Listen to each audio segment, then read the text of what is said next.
The sky above the Perun colony did not darken with clouds. It darkened with the silhouette of extinction. The Vraxis Armada hung in the upper atmosphere like a constellation of obsidian daggers, blotting out the twin suns of the frontier system. There was no negotiation today. There was no demand for surrender.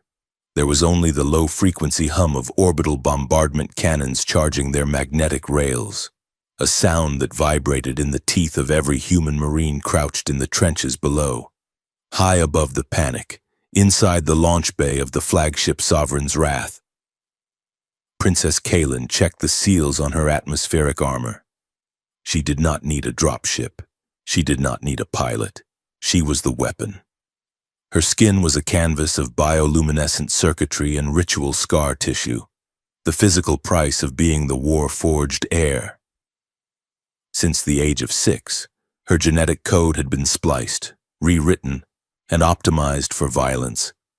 Her bones were laced with carbon lattice weaves that could withstand the crushing pressure of a deep-sea trench. Her optic nerves were fused with targeting processors that saw the heat of a beating heart through 3 meters of concrete. She was beautiful in the way a tsunami was beautiful, terrifying, perfect, and devoid of mercy. The bay doors hissed open. The vacuum of space tugged at her, but her magnetic boots held fast. Below, the planet was a swirl of brown and terrified green. "Initiate drop," she commanded mentally. The neural link in her spine obeyed instantly. The gravity clamps released. Kaelin fell. She became a streak of violet fire tearing through the stratosphere. The friction heating her armor to 3,000 degrees was a distant, dull warmth. Her display highlighted the human command bunker, a reinforced steel hive buried under a mountain of granite. To the Vraxis Empire, this was not a battle. It was pest control. She slammed into the earth with the force of a tactical nuke. The impact crater was 50 meters wide. Dust and pulverized rock billowed outward in a choking wave. Before the dust could settle, Kaelin moved.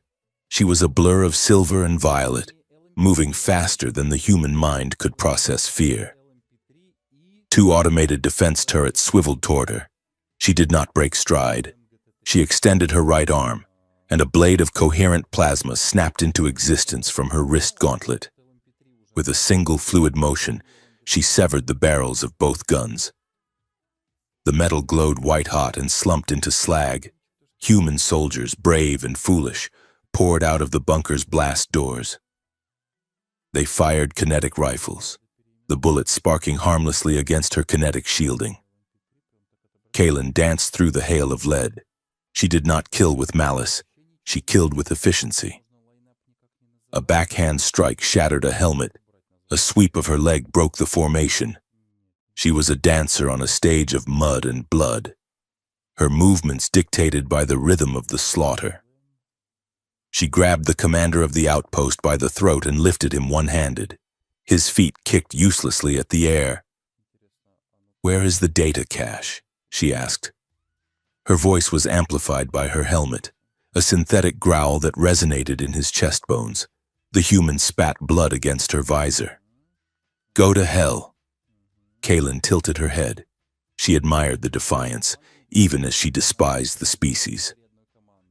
She tightened her grip, just enough to cut off the air, not enough to crush the windpipe. "Not yet. Your hell is already here," she said. "I brought it with me." She threw him aside, bored. With a mental command, she signaled the fleet. "Burn it." The sky opened up. Pillars of green light descended from the heavens, vaporizing the bunker, the trenches, and the history of the colony in a heartbeat. Kaelin stood amidst the inferno, the flames licking at her shields, watching the human outpost turn to glass. This was her duty. This was her purpose.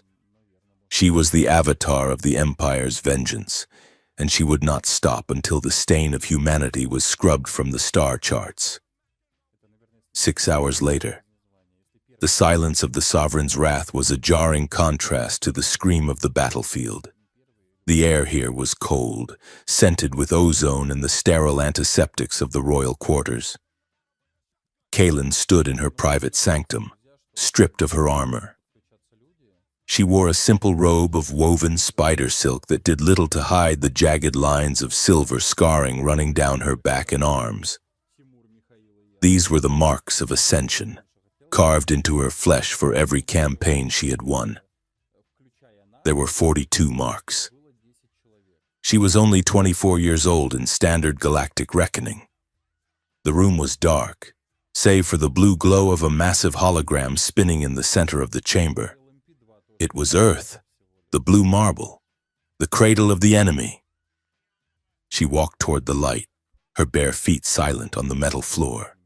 She stared at the continents, tracing the imaginary lines of borders she intended to erase. Her hatred for this planet was not political. It was personal. It was woven into her DNA, fed to her with every meal, whispered to her in her sleep. Humanity was a plague. They were liars, betrayers, a species that consumed everything and gave nothing back. They had killed her mother. They had bombed the peace summit at Oryx Prime 20 years ago, turning the diplomatic station into a tomb. Kaylin had been a child then, buried under the rubble for 3 days, listening to the dying gasps of her royal guard. That darkness had never left her. It had been forged into a weapon. She reached out, her hand passing through the holographic atmosphere of the Pacific Ocean. I vowed to erase humanity until one man challenged me. The words left her mouth before she could stop them, a whisper that seemed too loud in the empty room. She stiffened, annoyed by her own introspection. Why had she said that? The thought felt alien, a premonition of a future she had not yet lived. She shook her head, dismissing the momentary lapse as fatigue. The neural interface sometimes caused cognitive echoes after a drop. A chime at the door broke her concentration. "Enter," she commanded, her voice regaining its icy authority. High Minister Vec glided into the room. He was a tall, spindly creature, his skin the color of bruised parchment, wearing the high-collared robes of the Imperial Senate. Vec was the architect of the war effort, the voice that whispered in the Emperor's ear. Kaylin despised him. He smelled of perfume and lies. "Highness," Vec purred, bowing low but keeping his eyes on her face. "A glorious victory at Perun. The footage is already being broadcast across the homeworld. The citizens are weeping with joy. They call you the goddess of the void. They call me what you tell them to call me," Kaylin said, turning away from the hologram. "What do you want, Vec?" "I have armor to repair and a report to file." Vec smiled, a stretching of thin lips that showed too many teeth. "We have a gift for you, a prize from the Perun system. A special envoy from the Terran Federation was captured attempting to slip through our blockade. He claims he was coming to negotiate, but we found encryption keys in his shuttle that suggest he is a high-level strategist." "A spy," Kaylin said dismissively. "Execute him and send his head back to Earth. I have no time for spies." "Ah, but this one is different," Vec said, clasping his hands. "He has not begged. He has not wept. In fact, he has been critiquing the architectural integrity of our holding cells. We thought you might want to see him before the public execution tomorrow. It would boost morale for the troops to see their princess break the spirit of a human intellectual." Kaylin felt a flicker of curiosity. Humans usually broke quickly. They were soft creatures dependent on comfort and hope. A human who critiqued architecture while awaiting death was an anomaly. "Bring him to the throne room," Kaylin said. "Let us see if his mind is as fragile as his body." The throne room of the Sovereign's Wrath was designed to intimidate. The ceiling was lost in shadows, the walls lined with the banners of conquered worlds. At the far end, upon a dais of black basalt, Kaylin sat.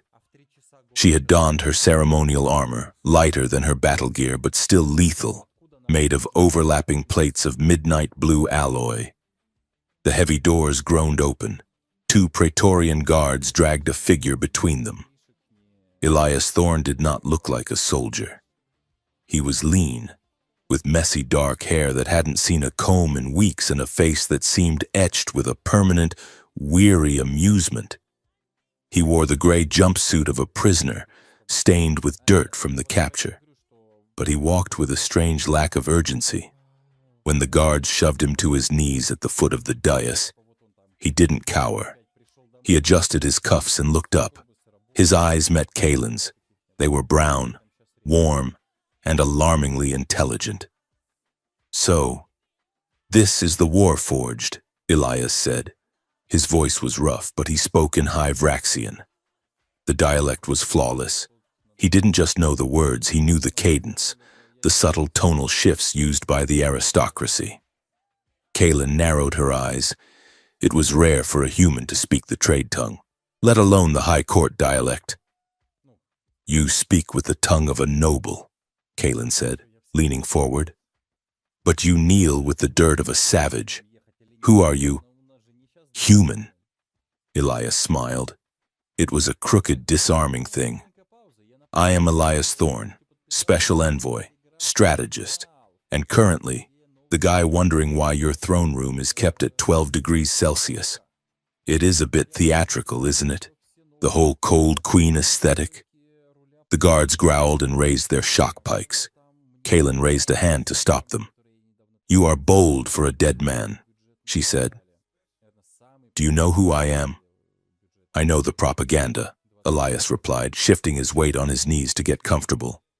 "Princess Kaelin, the Avenger, the living weapon, the woman who is going to burn Earth to a cinder because of the Oryx Prime betrayal."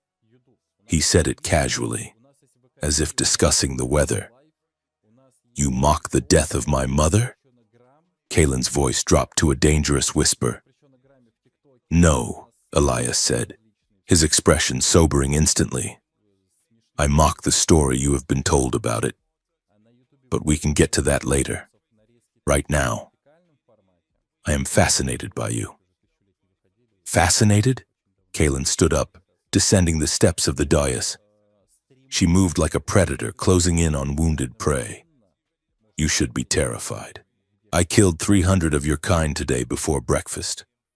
"I know," Elias said. "I saw the telemetry.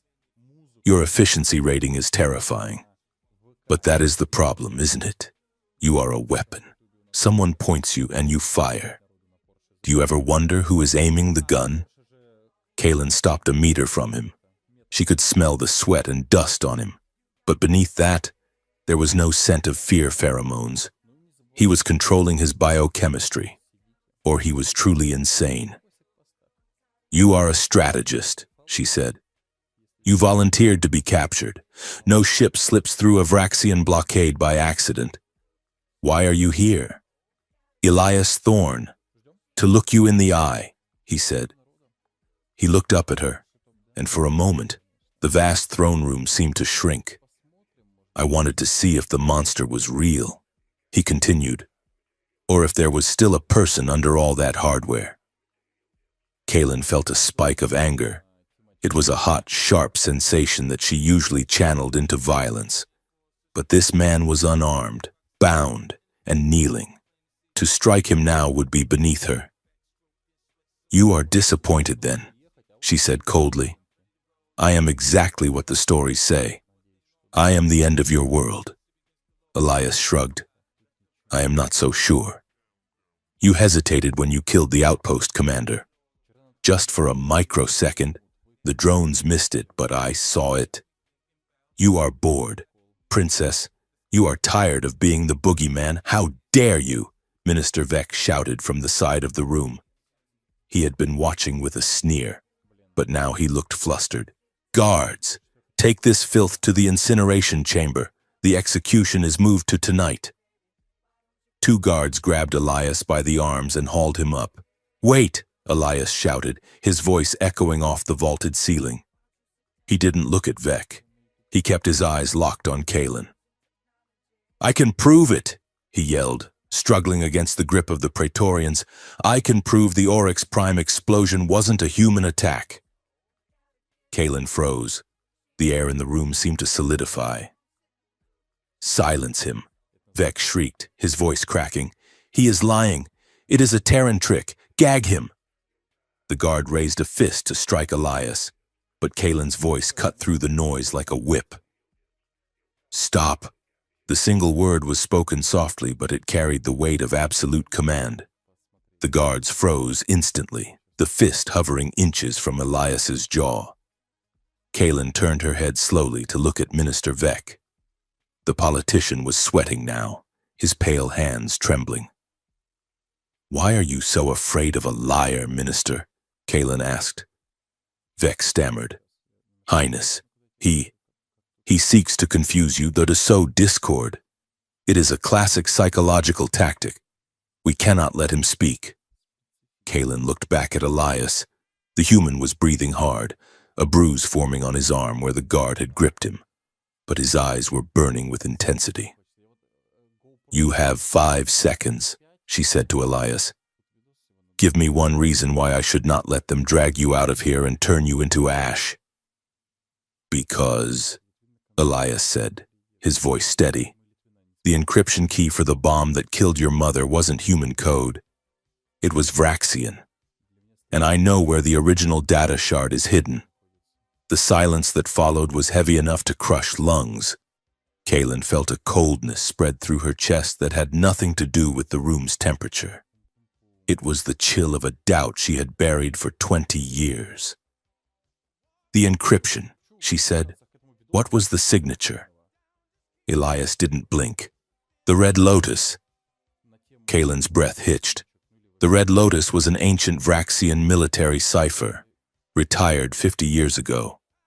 Only the highest echelons of the Imperial Archives knew of its existence. A human could not know that name, unless he had seen the truth. She looked at Vec. The minister's face had gone from parchment pale to a sickly gray. He avoided her gaze. "Bring him to my chambers," Kalen ordered. "What?" Vec gasped. "Highness, you cannot—" "Alive," Kalen interrupted, her voice dropping an octave. "If a single hair on his head is harmed, Minister, I will test the durability of your skull against the floor." She turned back to Elias. "You have bought yourself time, human. Do not mistake my curiosity for mercy. If you are lying to me, I will not just kill you, I will dismantle you piece by piece and keep you alive while I do it." Elias managed a weak, tired smile. "Fair enough, Princess. But if I am right, you are going to have to rethink your entire wardrobe. Black really isn't your color." "Take him away," she snapped, turning her back on him to hide the confusion warring behind her eyes. As the guards dragged Elias out, Kalen did not return to the throne. She walked to the massive viewport that looked out into the void.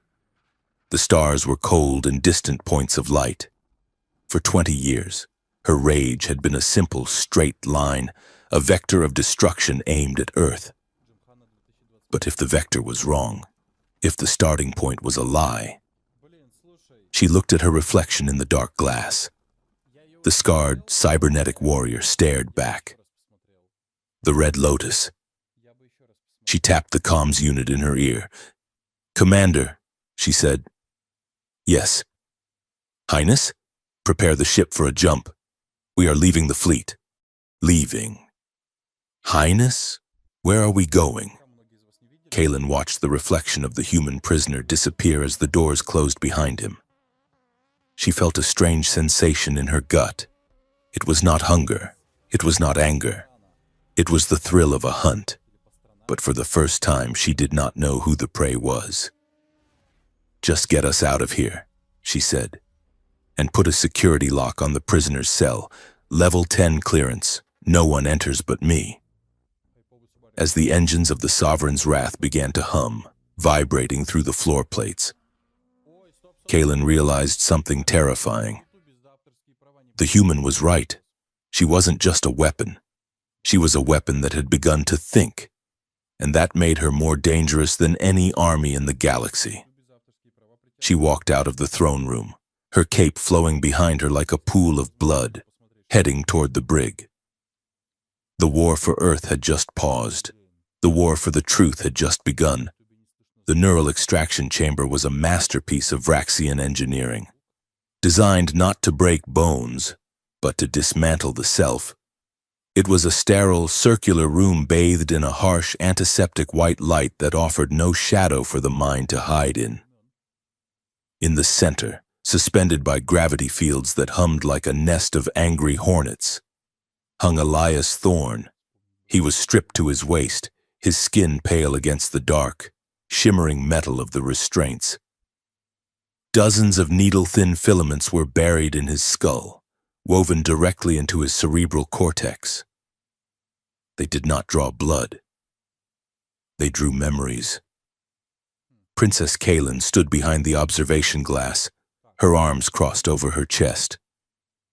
The monitor before her displayed the chaotic tapestry of human consciousness, a jagged readout of fear, pain, and panic. That was what the machine was designed to harvest. It amplified the subject's darkest traumas, looping them until the mind fractured and spilled its secrets like a broken dam. "Increase the voltage to the amygdala," Kaelin ordered. Her voice was flat, devoid of the curiosity that had compelled her to spare him hours ago. Now, she needed to know if he was a brilliant liar or a dangerous truth-teller. The technician, a drone-like cyborg with more metal than flesh, hesitated. "Highness, the subject is already at 80% capacity. His synaptic pathways are resistant." "Do it," Kaelin said. The hum of the gravity fields deepened to a bone-rattling thrum. On the screen, the readout spiked. Kaelin watched Elias's face, his jaw muscles bunched, the cords of his neck straining against the invisible bonds. A scream built in his throat, a raw, animal sound of agony. But he clamped his mouth shut, trapping it behind gritted teeth. He did not break. He did not beg. Instead, the chaotic spikes on the monitor suddenly smoothed out. The jagged red lines turned into a rolling, gentle blue wave. "What is he doing?" Kaelin demanded, leaning closer to the glass. The technician's metallic fingers flew across the console. "I do not understand. He is rerouting the neural input. He is ignoring the pain simulation. He is focusing on a memory, a specific memory. It is incredibly detailed." "Put it on the screen," Kaelin commanded. The main display flickered, the raw data translating into a visual feed pulled directly from Elias's mind's eye. Kaelin expected to see a battlefield, a briefing room, or perhaps the face of a lover left behind. Instead, she saw a kitchen. It was a small, cluttered room with peeling yellow wallpaper. Rain was drumming against a glass window, a rhythmic, soothing sound. There was a smell of baking bread, so vivid the sensors picked up the olfactory memory. A woman with graying hair was standing at a stove, stirring a pot. She turned, smiling, and held out a spoon. Kaelin stared at the image. It was mundane. It was small. It was weak. And yet, it was acting like a shield of diamond against the Vraxian psychic assault. The torture protocols were bouncing off the memory of that warm, yellow kitchen. "He is anchoring himself," the technician said, sounding almost frightened. "The emotional resonance of this memory is overriding the pain receptors. It is tenderness. Highness, it is protecting him." Kaelin felt a spike of irritation mixed with a profound, unsettling confusion. Vraxian warriors were trained to block pain with rage, with duty, with the icy resolve of the code. They did not use softness. Softness was a crack in the armor. "End the session," Kaelin snapped. "But Highness, we have not extracted the location of the—" "I said end it!" She turned and marched toward the door of the chamber. The heavy seal hissed open. She stepped into the extraction room, the air thick with the metallic taste of ozone, the gravity fields deactivated. Elias slumped forward, held up only by the physical restraints on his wrists. He was gasping for air, sweat dripping from his nose to the floor. The filaments retracted from his skull with a wet, sickening sound. He lifted his head. His eyes were bloodshot, rimmed with dark circles. But when he saw her, the corner of his mouth twitched upward. "Nice kitchen, isn't it?" he wheezed. "My mother made terrible soup, but she had a great smile." Kaylin stopped inches from him. She towered over his slumped form, her shadow falling across his face. "You are a fool," she said. "You think nostalgia will save you? That machine can strip the skin from your soul." Elias took a deep breath, stabilizing himself. "It is not nostalgia, Princess. It is an anchor. You Vraxians, you build your strength on hate, on vengeance. It is a powerful fuel, I will give you that. It burns hot, but it burns out." He looked her dead in the eye, and the exhaustion seemed to vanish, replaced by a razor-sharp clarity. "Love doesn't burn out," he said quietly. "It endures. That is why you are going to lose this war, not because your ships are smaller, they aren't, but because you are fighting for a graveyard, and we are fighting for a home." Kaylin's hand moved before she made the conscious decision to strike. She backhanded him, the gauntlet of her armor connecting with his cheekbone. The sound was a sharp crack. Elias's head snapped to the side, blood spraying from a split lip. "Silence," she hissed. "You speak of love? Your species nuked a diplomatic summit. Your species killed my mother. Do not preach to me about homes when you turned my childhood into a funeral." Elias spat blood onto the pristine white floor.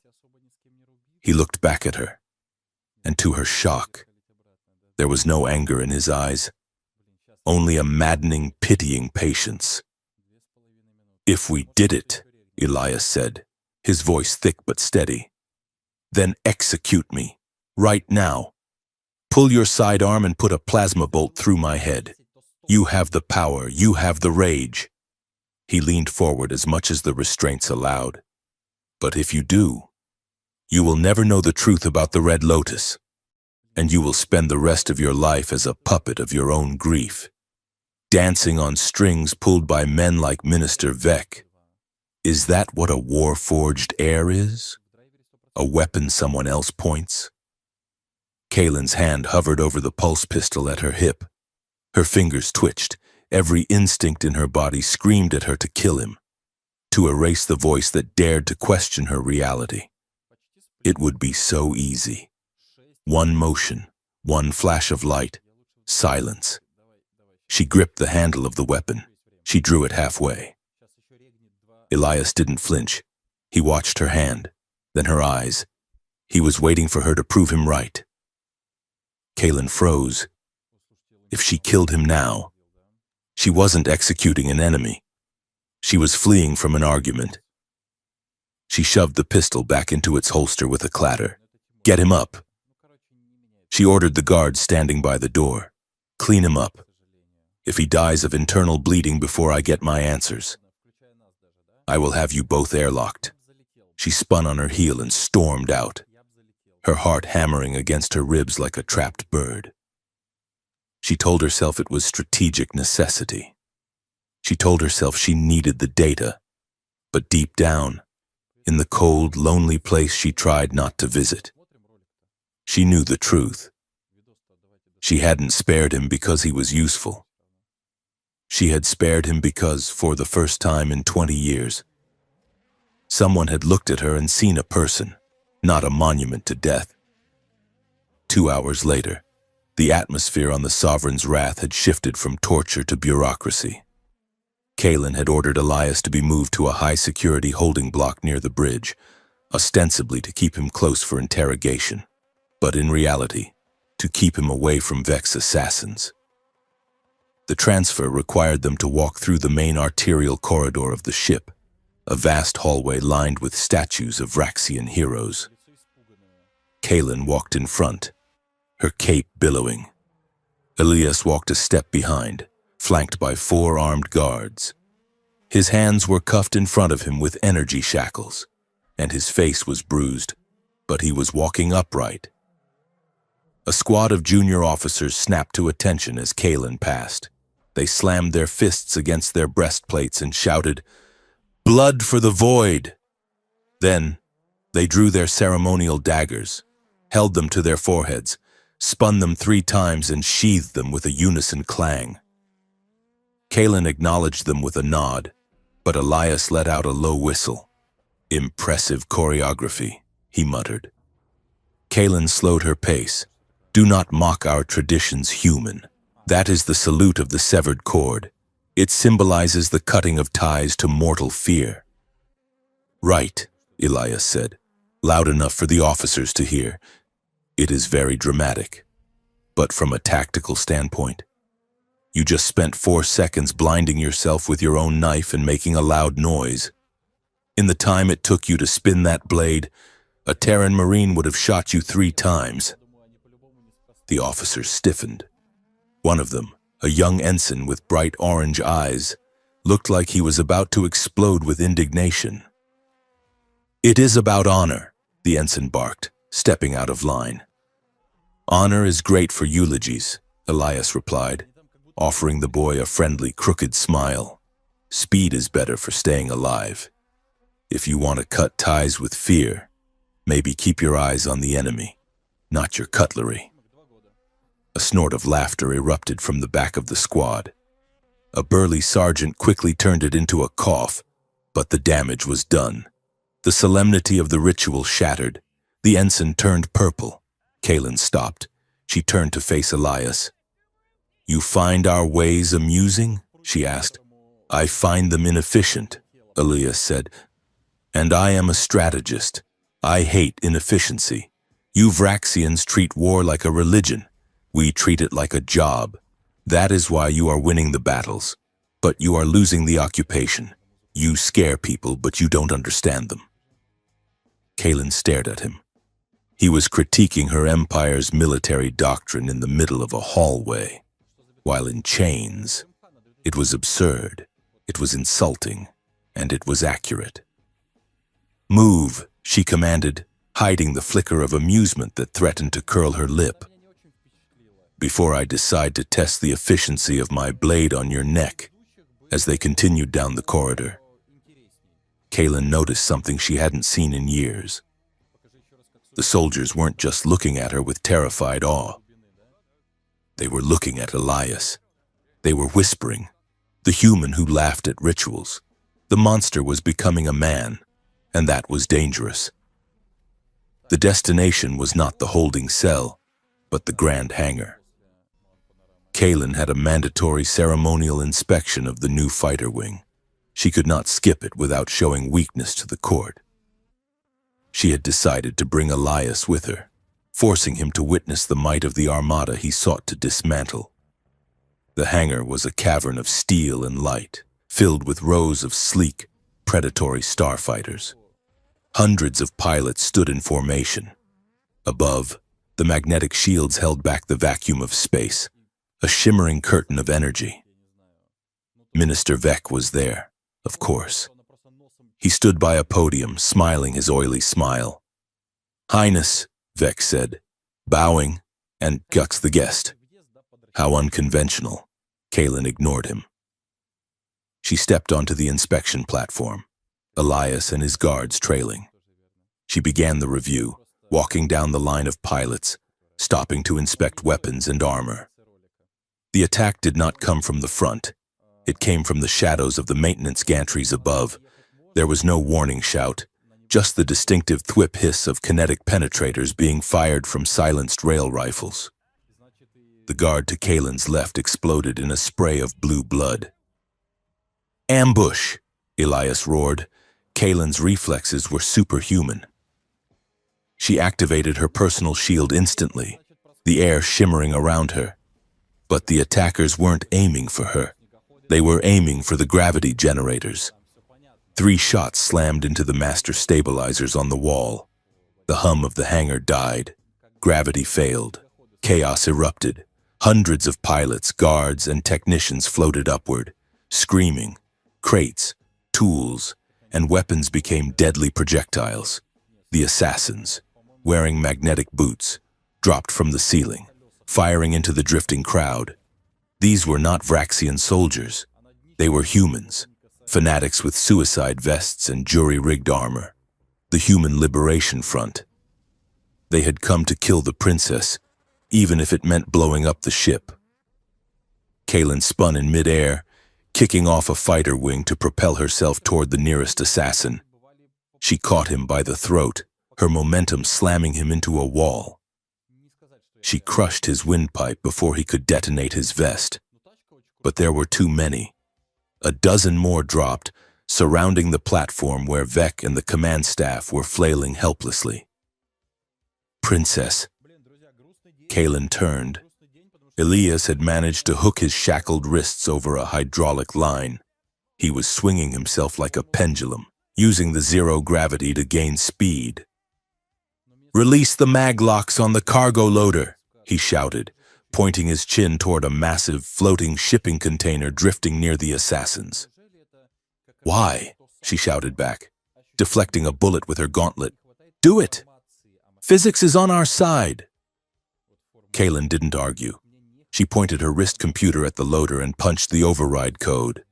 The container's magnetic clamps disengaged. It became a 20-ton battering ram. Elias kicked off the wall, slamming his body into the side of the container. It was a messy, desperate move. The force of his impact sent the container spinning. It plowed through the air, sweeping up 4 assassins in a brutal collision of metal and bone, crushing them against the far bulkhead. The momentum cleared a path to the emergency exit. "Get to the maintenance shaft," Elias yelled. He was drifting now, blood floating in droplets from his nose.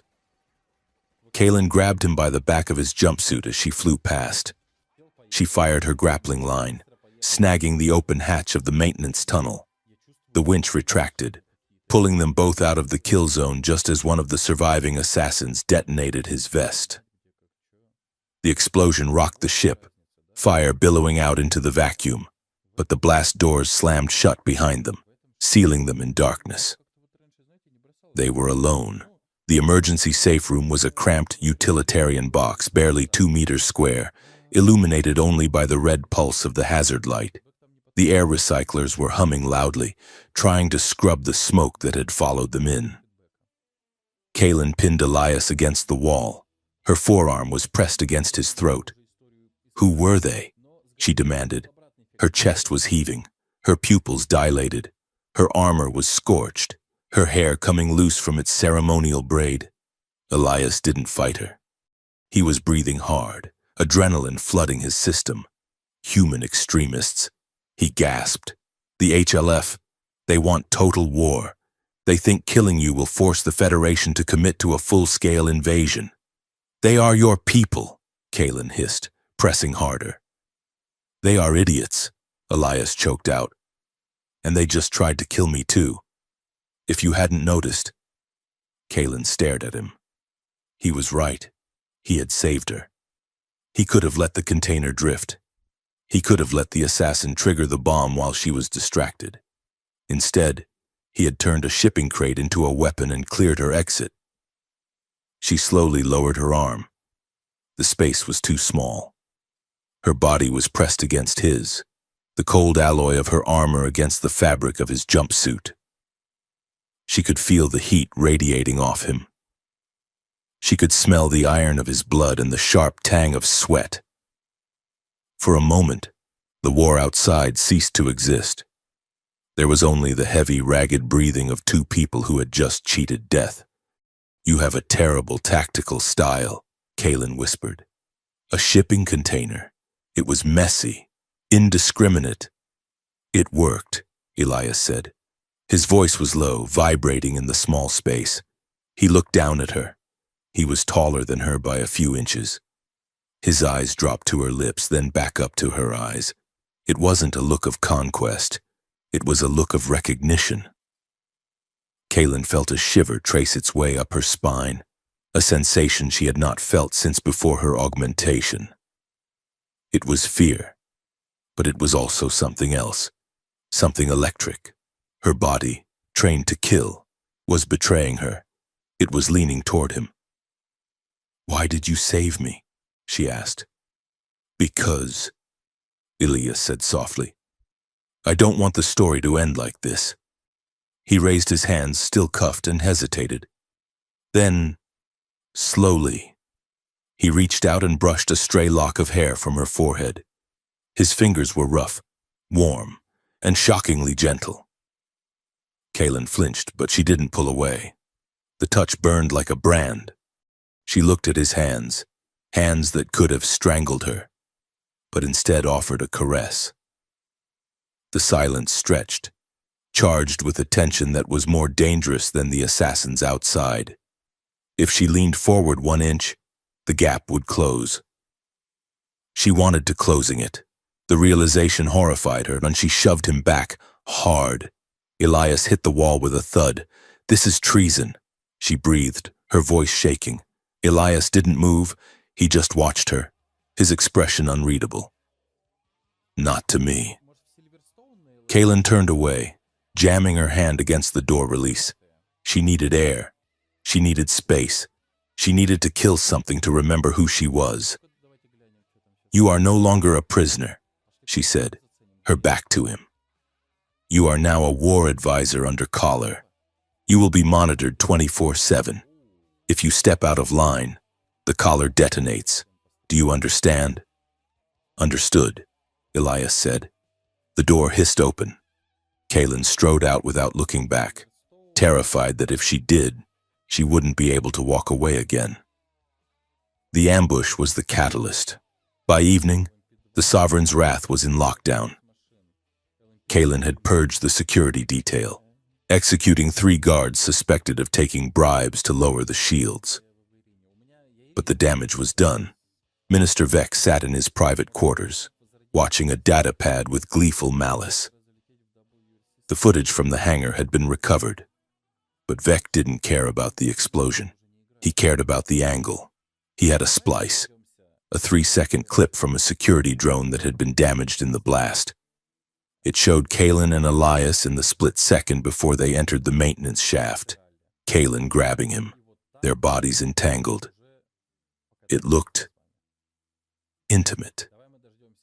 With a few digital adjustments, slowing down the frame rate, enhancing the way her hand gripped his suit, it didn't look like a rescue. It looked like an embrace. "Perfect," Vec whispered. He tapped a command. "Upload to the galactic net. Encryption, none. Title, The Princess and Her Pet." Within an hour, the video was everywhere. On Earth, news feeds exploded. Traitor, Federation envoy caught in bed with the Butcher of Perun on the Vraxian homeworld. The reaction was seismic. Heresy! The war-forged consorts with the enemy. Kaylin stood on the bridge, watching the comms board light up with thousands of angry messages, alerts from the High Council, demands for her resignation, death threats from her own citizens. She gripped the railing until the metal groaned. Elias stood beside her, wearing a sleek black collar around his neck. He looked at the screen, then at her. "They are trying to isolate you," he said quietly. "They have succeeded," Kaylin said, her voice ice. She turned to look at him. The scandal was a lie, but the heat in that safe room had been real. And that was the worst part. The lie worked because it touched the edge of a truth she couldn't admit. "Prepare the shuttle," she ordered her navigation officer. "Highness?" the officer asked, trembling. "Where are we going?" "We are going to find the black box of Oryx Prime," Kaylin said. "If the galaxy wants to call me a traitor, I might as well earn the title by uncovering the one thing they are all afraid of." She looked at Elias. "You said you know where the data shard is." "I do," Elias said. "Then lead the way." "War advisor." Kaylin's eyes were hard. but the fire in them wasn't hatred anymore. It was determination.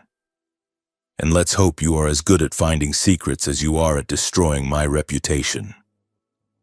The ship turned, its engines flaring blue against the dark, heading away from the fleet and into the unknown deep space. The war-forged princess and the human strategist were now the two most wanted fugitives in the universe.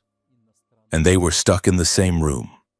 The holographic visage of High Senator Crew towered over the bridge of the Sovereign's wrath, his face distorted by the flickering transmission and the sheer weight of his indignation. He was an ancient Vraxian, his skin hanging in loose folds like melted wax. But his eyes were sharp, glittering with the opportunism of a shark smelling blood in the water. "You soil the throne with his presence," Crew roared, his voice amplified to shake the deck plates. "The footage is damning. Princess, you, the Warforged, the daughter of the Ashes entangled with the Terran vermin? The Senate demands his head. Not tomorrow.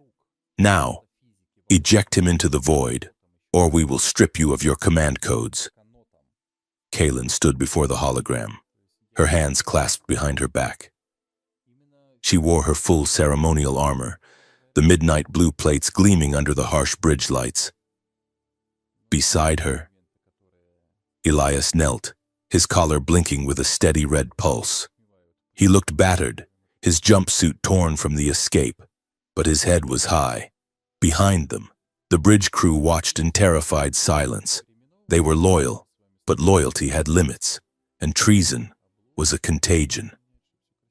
Kaylin stepped forward, her expression a mask of bored contempt. "You speak of demands." "Senator?" she asked, her voice low and dangerous. "You, who sit in the comfort of the core worlds while I bleed in the outer rim?" She turned to Elias. In a blur of motion, she drew her sidearm and pistol-whipped him across the jaw. The sound was sickeningly loud. Elias sprawled onto the metal deck, spitting blood. He didn't cry out. He didn't even look surprised. He just wiped his mouth and looked up at her, his eyes dark and unreadable.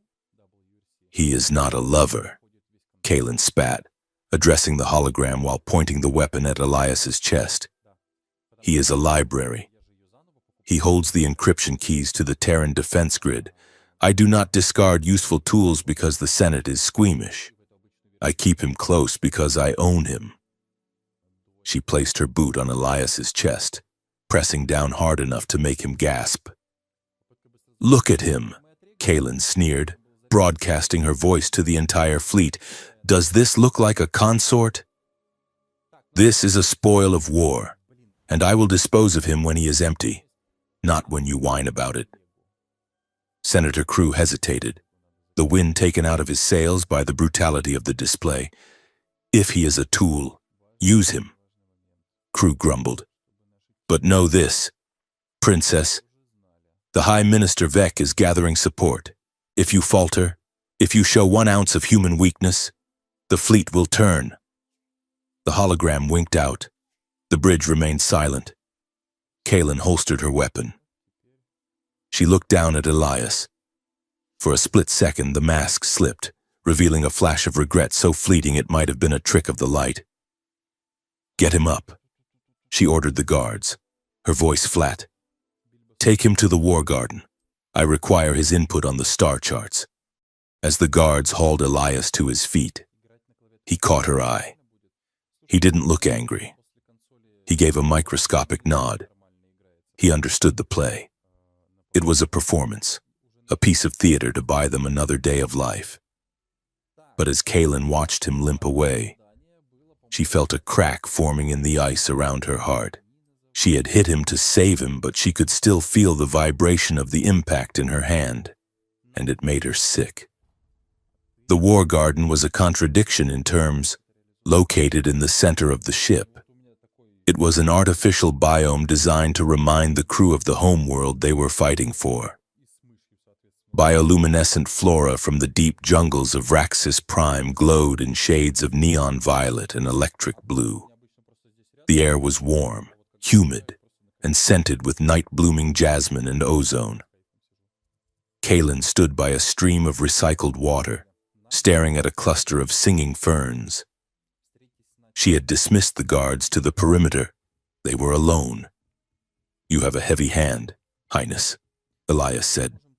He was sitting on a stone bench, pressing a cold compress against his jaw. The bruise was already blooming, purple and ugly against his pale skin. "It was necessary," Kaelin said, not turning around. "They needed to see blood." "I know," Elias said. He sounded tired. "I am not complaining about the strategy. It was sound. I am talking about the cost." Kaelin turned to face him. "The cost? I am a soldier. I trade in costs." Elias set the compress down. He looked at her, really looked at her, in a way that stripped away the armor and the titles. "You are not just a soldier, Kaelin. You are a woman who has convinced herself that being alone is a tactical advantage. It is not. It is a battlefield you are losing." Kaelin stiffened. "Do not psychoanalyze me. Strategist. You are alive because I allow it." "I am alive because you are curious," Elias corrected. "And because you are starting to realize that the anger you have been running on for 20 years is running out of fuel. You hit me today to protect me. That is a paradox, and Vraxians hate paradoxes." He stood up and walked toward her. The glowing plants cast strange, shifting shadows across his face. "We need to look at the star maps," he said, changing the subject before she could lash out. Kaelin exhaled, the tension in her shoulders dropping an inch. She activated her wrist computer, projecting a three-dimensional star chart into the air between them. "This is the flight path of the royal yacht on the day of the Oryx Prime disaster," she said. "Official records say it was intercepted by a Terran stealth cruiser here, in the Nebula of Tears." Elias studied the golden lines floating in the air. He reached out, manipulating the hologram with his cuffed hands. "That is the official story," he said. "But look at the drift vectors. If a stealth cruiser fired from the nebula, the debris field would have scattered outward, away from the gravity well." He highlighted a section of the map, but the debris was pulled inward, toward the star. Kaelin frowned, her mind racing, which means the impact came from the other side, from the quadrant controlled by the merchant guilds. "Exactly," Elias said. "And look at this." He tapped a black void on the map, a sector marked as uninhabited.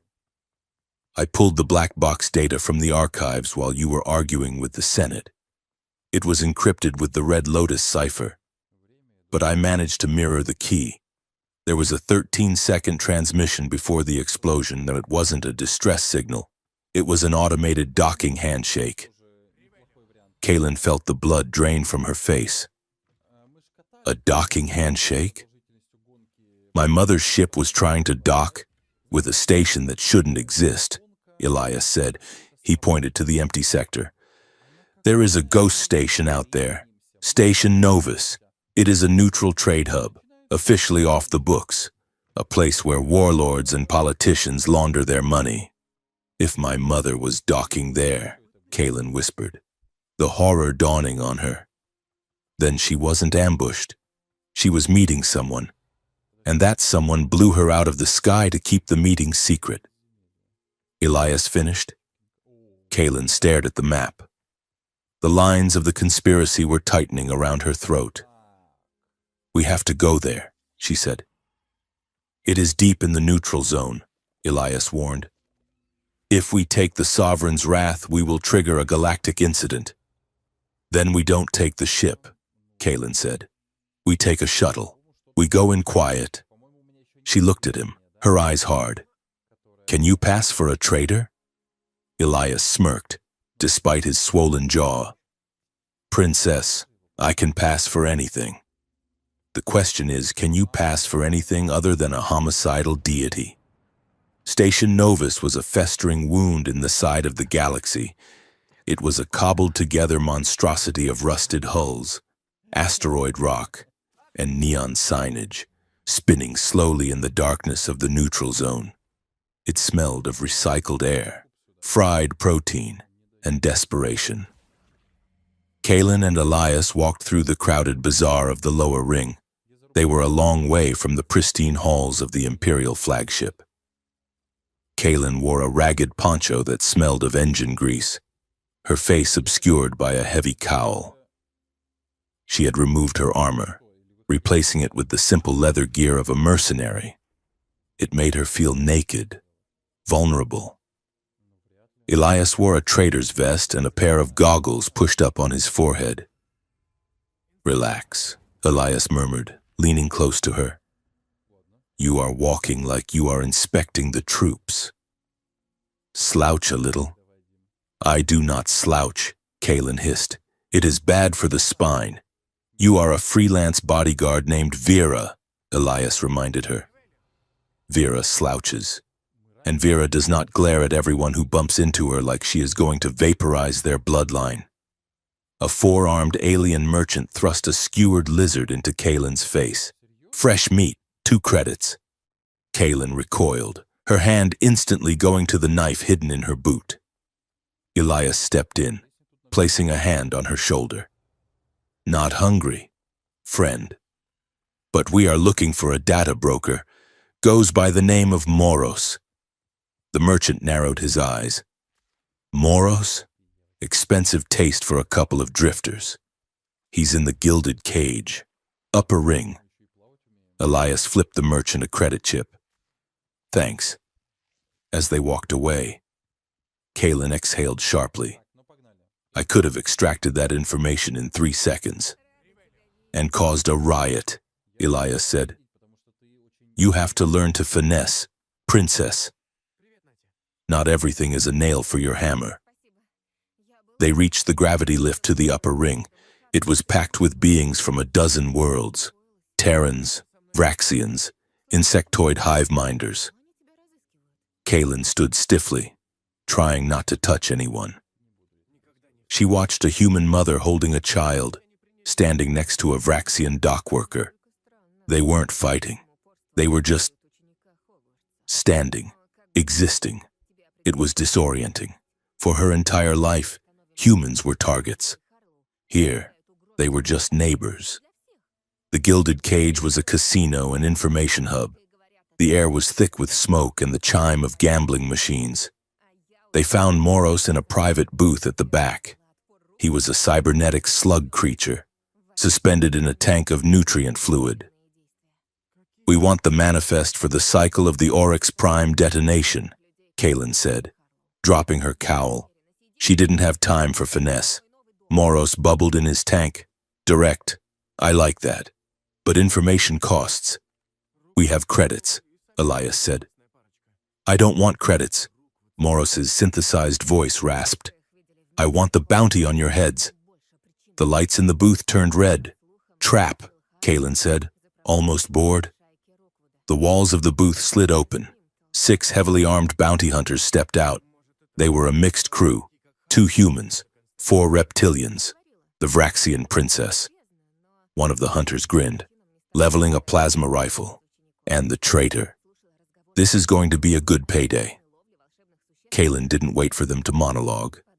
She kicked the table, flipping it into the air as a shield. Plasma bolts scorched the wood. "Move!" she screamed at Elias. She drew her kinetic pistol and fired blindly over the table, suppressing the hunters. Elias grabbed a heavy bottle of liquor and hurled it at the tank. It shattered, the alcohol splashing over the exposed circuitry of Moros's life support. Sparks flew, the slug creature shrieked, the distraction buying them 2 seconds. They sprinted out of the booth, diving into the chaotic casino floor. Patrons screamed and scattered. "Head for the service corridors," Elias yelled, vaulting over a slot machine. They ran, laser fire chewing up the floor behind them. They burst into the back hallways, a maze of pipes and steam. "Left," Kalen ordered, checking her internal compass. They rounded a corner and skidded to a halt. The corridor ahead was blocked by a massive blast door. Dead end, Elias panted. Behind them, the hunters were closing in. Kaelin looked up. There was a ventilation shaft, but it was 10 meters up. Gravity, she said. What? Shoot the gravity stabilizers. She pointed to the control box on the wall. Elias didn't hesitate.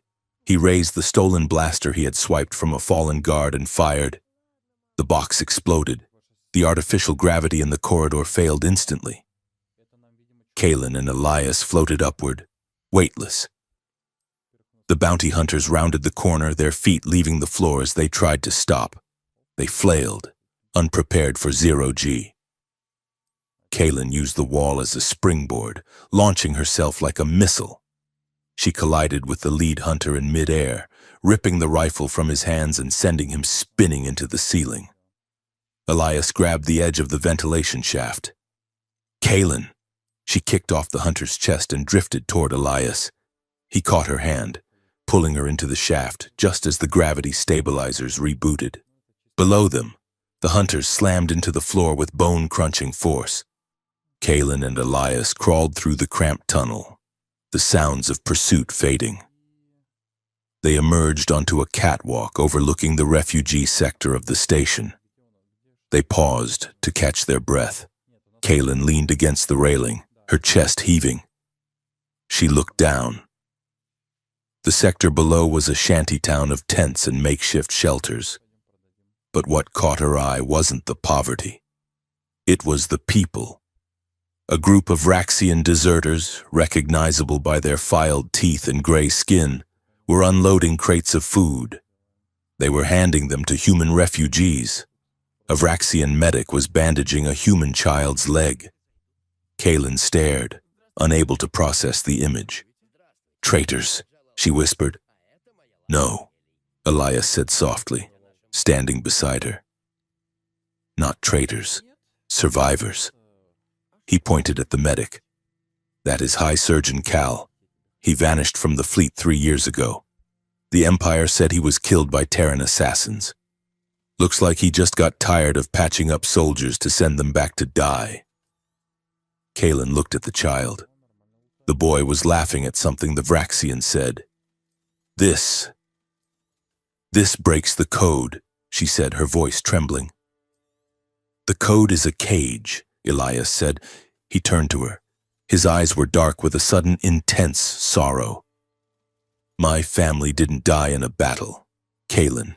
They died in a raid on a farming colony. I was 15. I hid in the root cellar. I listened to them die. It was a Vraxian squad." Kaelin looked at him sharply. She had assumed he was military-born. "I hated your kind for a decade," Elias continued. "I wanted to burn Vraxis Prime to ash. I joined the Federation to kill. But then I met a Vraxian prisoner, a kid, really.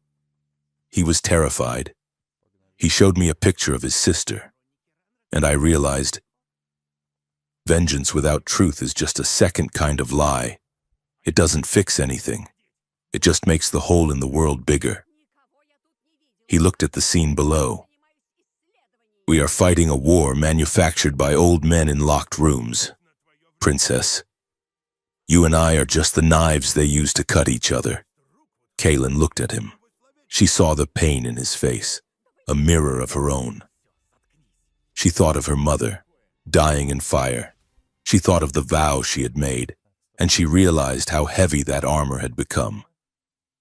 The adrenaline from the chase was still coursing through her veins, mixing with a sudden, overwhelming wave of emotion.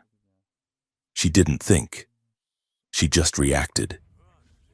She grabbed Elias by the lapels of his vest and pulled him to her. She kissed him. It wasn't soft. It was sharp, desperate, almost angry. It was a collision of two worlds that should never have touched.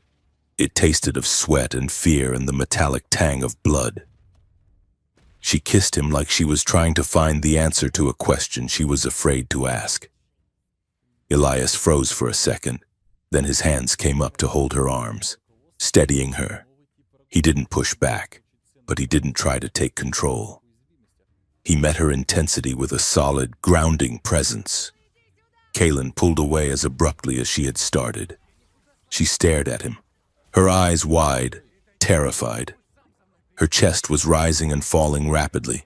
She had broken the vow. She had touched the enemy. And God help her. She wanted to do it again. Elias looked at her, his expression unreadable but his eyes soft. He didn't make a joke. He didn't try to kiss her again. He took a half step back, creating a boundary of respect. "We should move," he said, his voice rough. "The hunters will be looking for the vents." The fact that he didn't push, that he didn't try to exploit her vulnerability, hit Kaylin harder than the kiss. It deepened the ache in her chest. She nodded, unable to speak. She turned and began to climb, but her hands were shaking. They found the data cache in a locker at the spaceport, using the biometric key Elias had swiped from Moros's tank during the chaos. Back on the shuttle, as they engaged the stealth drives and slipped away from the station, Elias decrypted the file. "It's here," he said, the blue light of the console illuminating his face. Kaylin leaned over his shoulder, careful not to touch him. The manifest. The missiles that destroyed the royal yacht were Vraxian manufacture, but they weren't military issue. They were prototypes. Sold to a private contractor. "Who?" Kaylin asked. Elias scrolled down. "The buyer is listed as a shell corporation. Obsidian Holdings." "I know that name," Kaylin said, her voice cold. "It is a holding company for the Vraxian Mining Guild. The guild is run by Minister Vec's brother," Elias said. The pieces clicked into place. Vec didn't just capitalize on the war. He started it. He murdered the Queen to destabilize the peace talks, blamed the humans, and then used the ensuing war to sell weapons and resources to both sides. "He killed her for profit," Kaylin whispered. "Not ideology, not hate, money." She stood up, pacing the small cabin. Her rage was back, but it was different now. It wasn't a wildfire burning everything in its path. It was a laser, focused, cold, deadly. "We have the evidence," she said. "We take this to the High Council. We expose him." "It won't be that easy," Elias said. "Vec controls the media. He controls the narrative, Numom. If we just broadcast this, he will call it a forgery. We need to deliver it in person. We need to physically plug this shard into the Council's central core. Then we go home," Kaylin said. "And we finish this." The return to the Sovereign's wrath was tense. Kaylin claimed she had been on a covert reconnaissance mission. The crew believed her, or were too afraid to question her. She walked onto the flight deck, Elias at her side. She felt a strange sense of calm. She had the truth. She had a plan. "Highness," Praetorian Jax, the captain of her personal guard, jogged toward them. He was a giant of a man, loyal to the bone. He had taught Kaylin how to hold a sword when she was 7. "I am glad you are safe," Jax said, relief evident in his gruff voice. "The Senate is in an uproar. Vec is—" He stopped. His eyes widened. "Sniper!" Jax roared. He threw himself in front of Kaylin. A single shot rang out from the shadows of the upper gantry. It was a high-velocity rail round, designed to punch through tank armor. It hit Jax in the chest. The Praetorian was lifted off his feet and thrown backward. He slammed into the deck, a hole the size of a fist in his breastplate. "Jax!" Kaylin screamed. She dropped to her knees beside him. Blood was bubbling from his mouth. His eyes were already glazing over. "Highness." Jax gasped, gripping her hand with crushing strength. "Vec. He knows." The light faded from his eyes. His hand went limp. Kaylin stared at him. The man who had guarded her sleep. The man who had been more of a father to her than the Emperor ever was. Dead. Elias was already moving, his weapon drawn, firing into the shadows where the shot had come from. A body fell from the gantry, an assassin. But Kaylin didn't look up. She felt the coldness rushing back into her, filling the cracks the war garden had opened. Vec didn't just want to discredit her. He wanted her dead, and he had taken Jax instead. She stood up. Her face was a mask of stone. She looked at Elias. "No more hiding," she said. Her voice was terrifyingly calm. She looked down at the data shard in her hand. "We are not going to the council," she said. Elias looked at her, concerned. "Kaylin, we are going to burn his world down," she said. She turned and walked toward the command center, leaving the body of her protector on the cold metal floor. The princess was gone. The Warforged had returned, but this time she knew exactly where to aim. The death of Praetorian Jax did not break Princess Kaylin. It calcified her. Grief was a luxury for the civilians of the core worlds, for people who had time to weep over caskets. Kaylin did not have time. She had a target. The data shard Elias had recovered pointed to Minister Vec's corruption, but in the silence of the command deck, staring at the empty post where Jax used to stand, Kaylin's mind twisted the logic. Vec was a symptom. Humanity was the disease. If the humans had not resisted, if they had not fought back with such stubborn, chaotic violence, the war would have ended a decade ago. Jax would be alive. Her mother would be alive. She stood over the master tactical table, her face illuminated by the blood-red glow of the holographic display. Her fingers danced across the hard light interface, inputting authorization codes that had not been used since the Dark Star campaign. Targeting parameters locked, the ship's AI announced, its voice smooth and indifferent. Geothermal destabilization sequence primed. Target, Earth. Crustal fracture points. Pacific Ring. Yellowstone. Atlantic Ridge. Estimated casualties, 99%. Kaylin watched the simulation. It showed the blue planet cracking open like a rotten egg. Magma consuming the oceans, and it was clean. It was final. It was silence. "You cannot do this." The voice came from the shadows near the blast doors. Kaylin did not turn. She knew who it was. She had sensed him the moment he stepped onto the bridge, a glitch in her solitude. "Get out."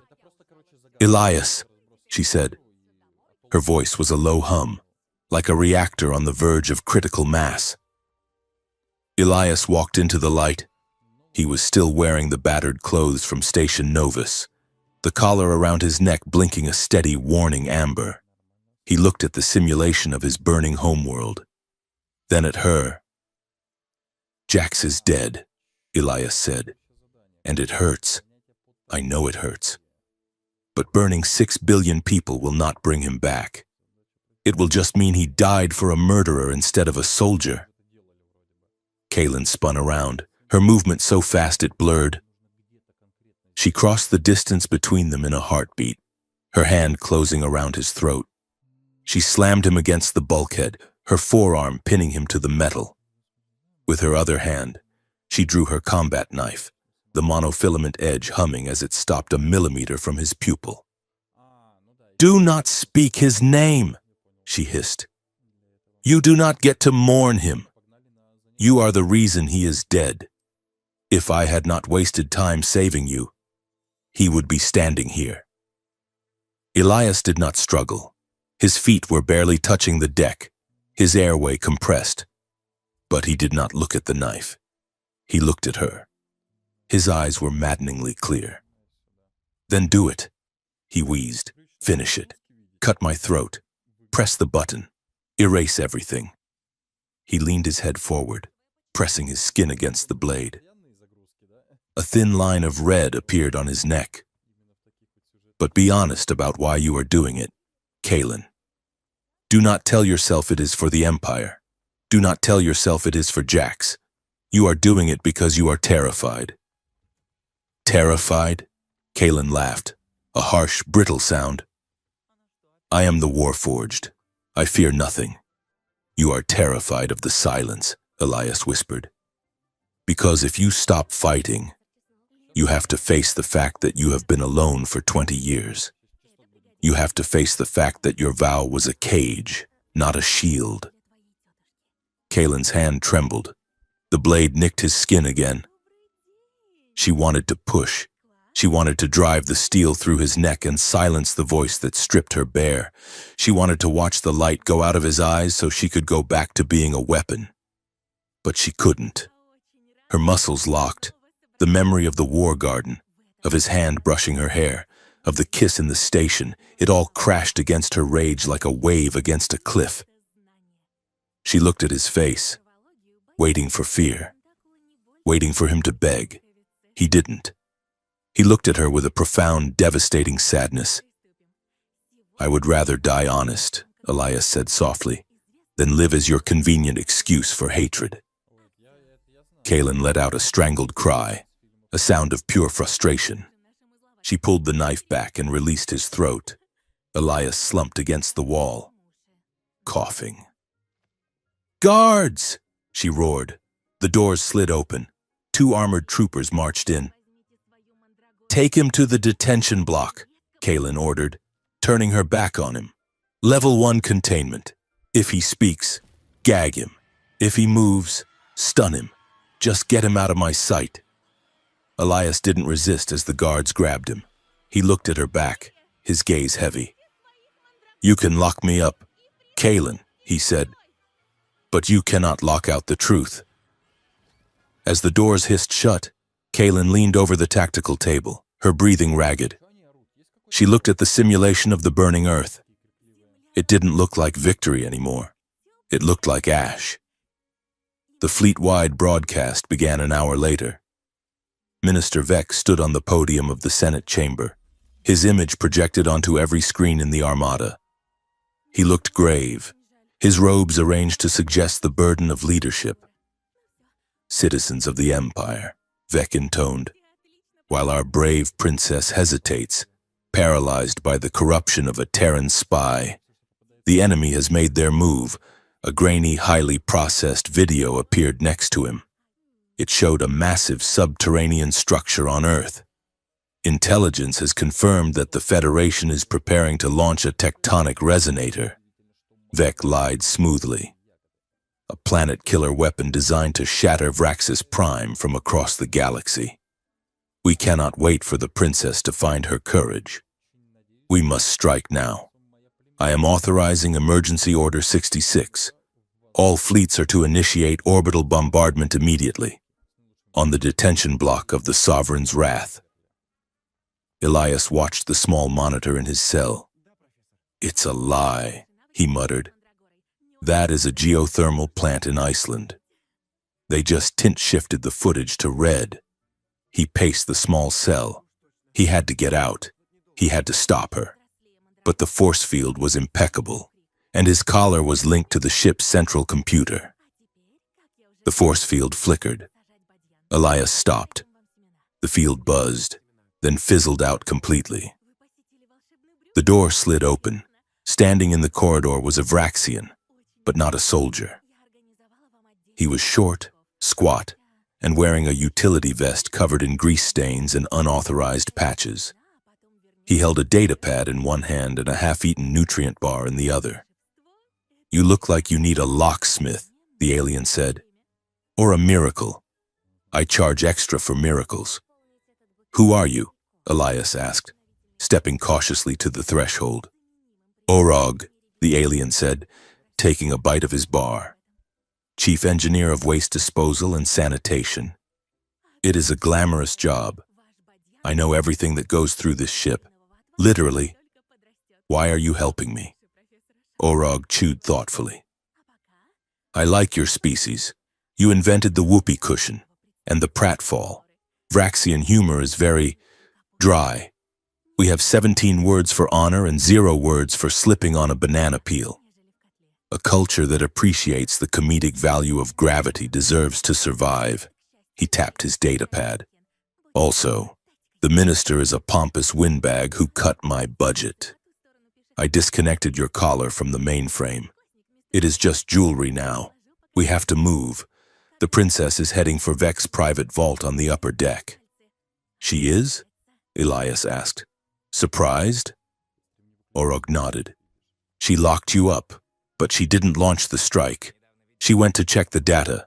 She is stubborn. Your princess. She wants to see the receipt before she buys the apocalypse, but Vec has automated defenses that will turn her into Swiss cheese. Lead the way, Elias said. The minister's private vault was located in the spire of the flagship, a section of the ship isolated from the main grid.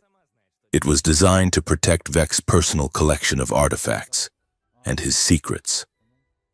When Elias and Orog arrived at the heavy blast doors, they found them already breached. The metal was glowing orange, cut by a plasma blade. She is inside, Orog whispered. They stepped through the breach. The vault was a massive cylindrical chamber. The floor was a grid of magnetic plates. Floating in the center of the room, suspended in anti-gravity fields, were rows of data servers and physical trophies, illegal weapons, stolen art, and crates marked with the logo of Obsidian Holdings. But the room was not empty of danger. Kaylin was in the center of the room, moving in a blur of motion. She was fighting 3 sentient defense drones, spheres of chrome armed with laser repeaters and repulsor beams. The drones were chatty. Intruder detected. One drone chirped in a cheerful synthetic voice as it fired a laser at Kaylin's head. Please hold still for summary execution. It will be quicker for both of us. Kaylin deflected the blast with her energy shield, rolling under a second drone's sweep. She looked exhausted, her movements a fraction of a second slower than usual. Elias didn't have a weapon. He looked at Orog. Do something funny, Elias yelled. Orog tapped his data pad. Gravity shift. 3, 2, 1. The magnetic plates on the floor suddenly reversed polarity. The gravity in the room flipped 90 degrees. The floor became the wall. Kaylin, anticipating the shift, activated her magnetic boots. She stuck to the surface. The drones, however, were confused. Their gyroscopes whined as they tried to compensate. Elias fell sideways, which was now down, sliding along the wall. He grabbed a floating crate to stop his descent. Kaylin, he shouted. The blue server, the one in the middle, that's the master core. Kaylin looked at him, surprise flashing across her face. You escaped? I had help, Elias yelled, dodging a laser blast that scorched the crate he was holding. Kaylin launched herself off the wall, using the distorted gravity to slingshot toward the center. She slashed her blade through the chassis of the nearest drone. I am terribly sorry about this. The drone apologized as it sparked and died. Have a nice day. She landed on the central platform, ripping the cover off the blue server. Orog, stabilize gravity, she ordered. Orog tapped his pad. Gravity returned to normal. Elias dropped 5 feet to the floor, landing in a roll. Kaylin jammed the data shard from Part 3 into the server's port. The holographic projectors in the room flared to life. It wasn't just files, it was recordings. A video played in the air above them. It showed Minister Vec, 10 years younger, shaking hands with a human man in a sharp business suit. The logo on the wall behind them was a fusion of the Vraxian imperial crest and a human corporate symbol. Aegis Dynamics. The war is good for business, Vec was saying in the recording. The Queen is becoming a problem. She actually wants peace. It will ruin the market for our new dreadnoughts. The human nodded. We can arrange an incident. Something loud. The Oryx Prime Summit? Make it spectacular, Vec said. I want enough debris to build 1,000 years of hate. Kaylin stood frozen, watching the ghost of the man who had ordered her mother's death. It wasn't a strategic necessity. It wasn't a clash of civilizations. It was a boardroom deal. The recording shifted. It showed reports of Terran atrocities. Colonies burned, ships destroyed.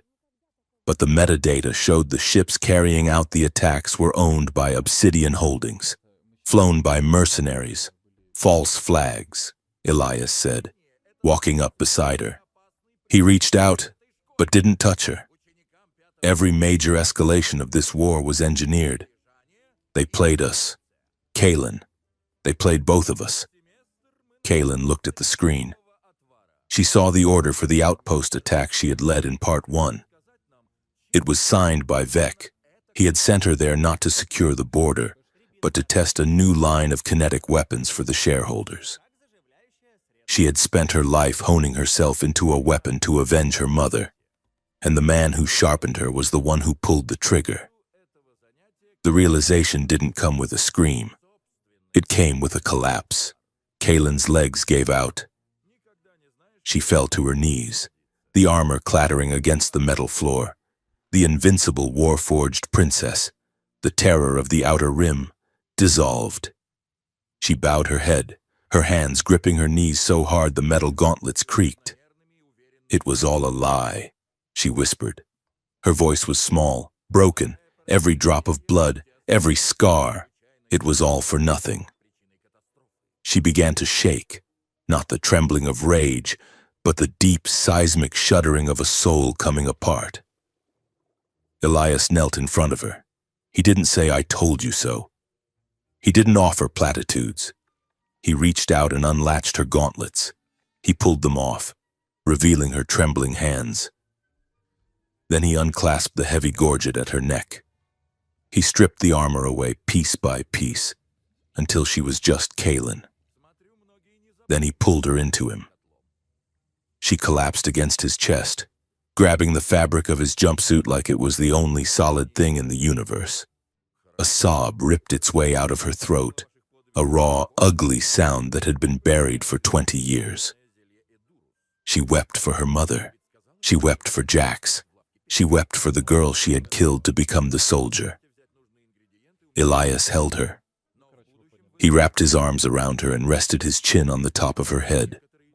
He let her fall apart, acting as the container for her grief. "I don't know who I am," she gasped into his chest, her tears soaking his shirt. "Without the war, without the vow, I am empty." Elias pulled back slightly, forcing her to look at him. He wiped a tear from her cheek with his thumb. "You are not empty," he said fiercely. "You are the woman who hesitated at Perun. You are the woman who saved me in the hangar. You are the woman who just chose truth over power." He leaned his forehead against hers. "Love doesn't erase your strength, Kaylin. It gives it meaning. You were forged for war, yes, but you can choose to fight for something else. You can fight for peace." Kaylin looked into his eyes. She saw her reflection there, not as a monster, but as a survivor. She took a shuddering breath. The grief was still there, a massive, crushing weight, but Elias was helping her carry it. She closed her eyes and leaned into him, the intimacy of the moment far more intense than any physical act. It was the intimacy of trust, of being seen. "We have to tell them," she whispered. "We will," Elias said. "We have to tell everyone," she said, her voice gaining a sliver of steel. "We have to broadcast this, to the fleet, to Earth, to everyone. It will destroy us," Elias warned. "The humans will brand me a collaborator for working with you. Your people will call you a traitor for exposing the Empire's shame. We will have nowhere to go." Kaylin opened her eyes. She stood up, shaky but upright. She offered her hand to Elias. "We will have each other," she said. Elias took her hand. "That is enough for me." Orog, who had been politely examining a pile of loot in the corner to give them privacy, cleared his throat. "This is very touching. Truly. I am tearing up." But Minister Vec just engaged the localized lockdown. We have about 5 minutes before he vents the atmosphere in this room. If you want to broadcast this, we need to get to the main comms array on the bridge. Kalen looked at the engineer. Then get us there. Orog. They fought their way to the bridge. It was not a stealth mission. It was a riot. Kalen moved with a new kind of energy. She didn't kill. She used her stun baton, her movements precise and defensive. She was protecting Elias and Orog, clearing a path through the confused crew members who didn't know whether to obey the minister or the princess. They burst onto the bridge. The crew froze. "Stand down," Kalen ordered, her voice ringing with the authority of the blood royal. Minister Vec appeared on the main screen. He was no longer in the Senate chamber. He was in a secure bunker deep within the planet Vraxis Prime. "You are too late, Highness," Vec sneered. "The fleet is already charging weapons. The narrative is set. Connect the data shard to the broadcast array." Kalen shouted to Elias. Elias sprinted to the comms console. He jammed the shard in. Orog began bypassing the firewalls. "Override the signal," Elias yelled. "I am trying," Orog shouted, his fingers flying. "He is jamming us with a carrier wave." Kalen stood before the main view screen. She looked at Vec. "You killed my mother," she said. Vec laughed. "I made her a martyr, and now I will make you one." He looked off-screen to his aides. "Issue the order. Princess Kalen is declared a traitor to the Empire. She has been compromised by the enemy. All ships are ordered to fire on the Sovereign's wrath." "What?" The navigation officer on Kalen's bridge gasped. "You heard him!" Vec screamed. "Destroy the flagship! Kill the witch!" Alarm klaxons began to wail.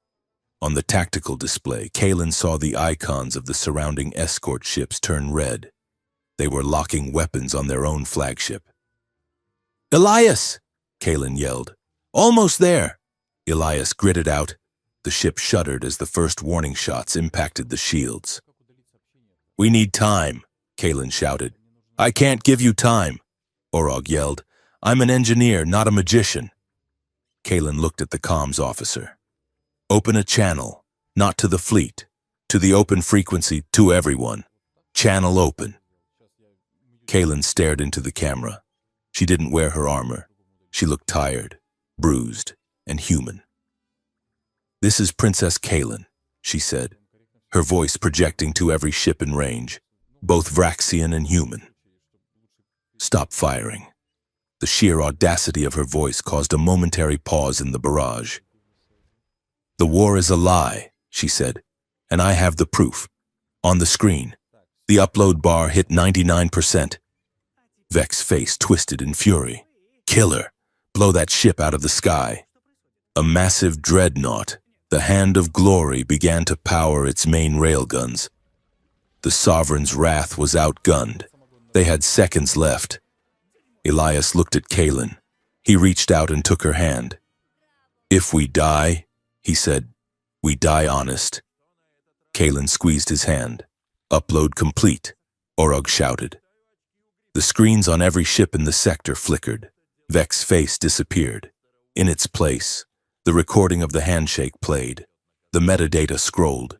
The false flags were revealed. The firing stopped. Silence descended on the void.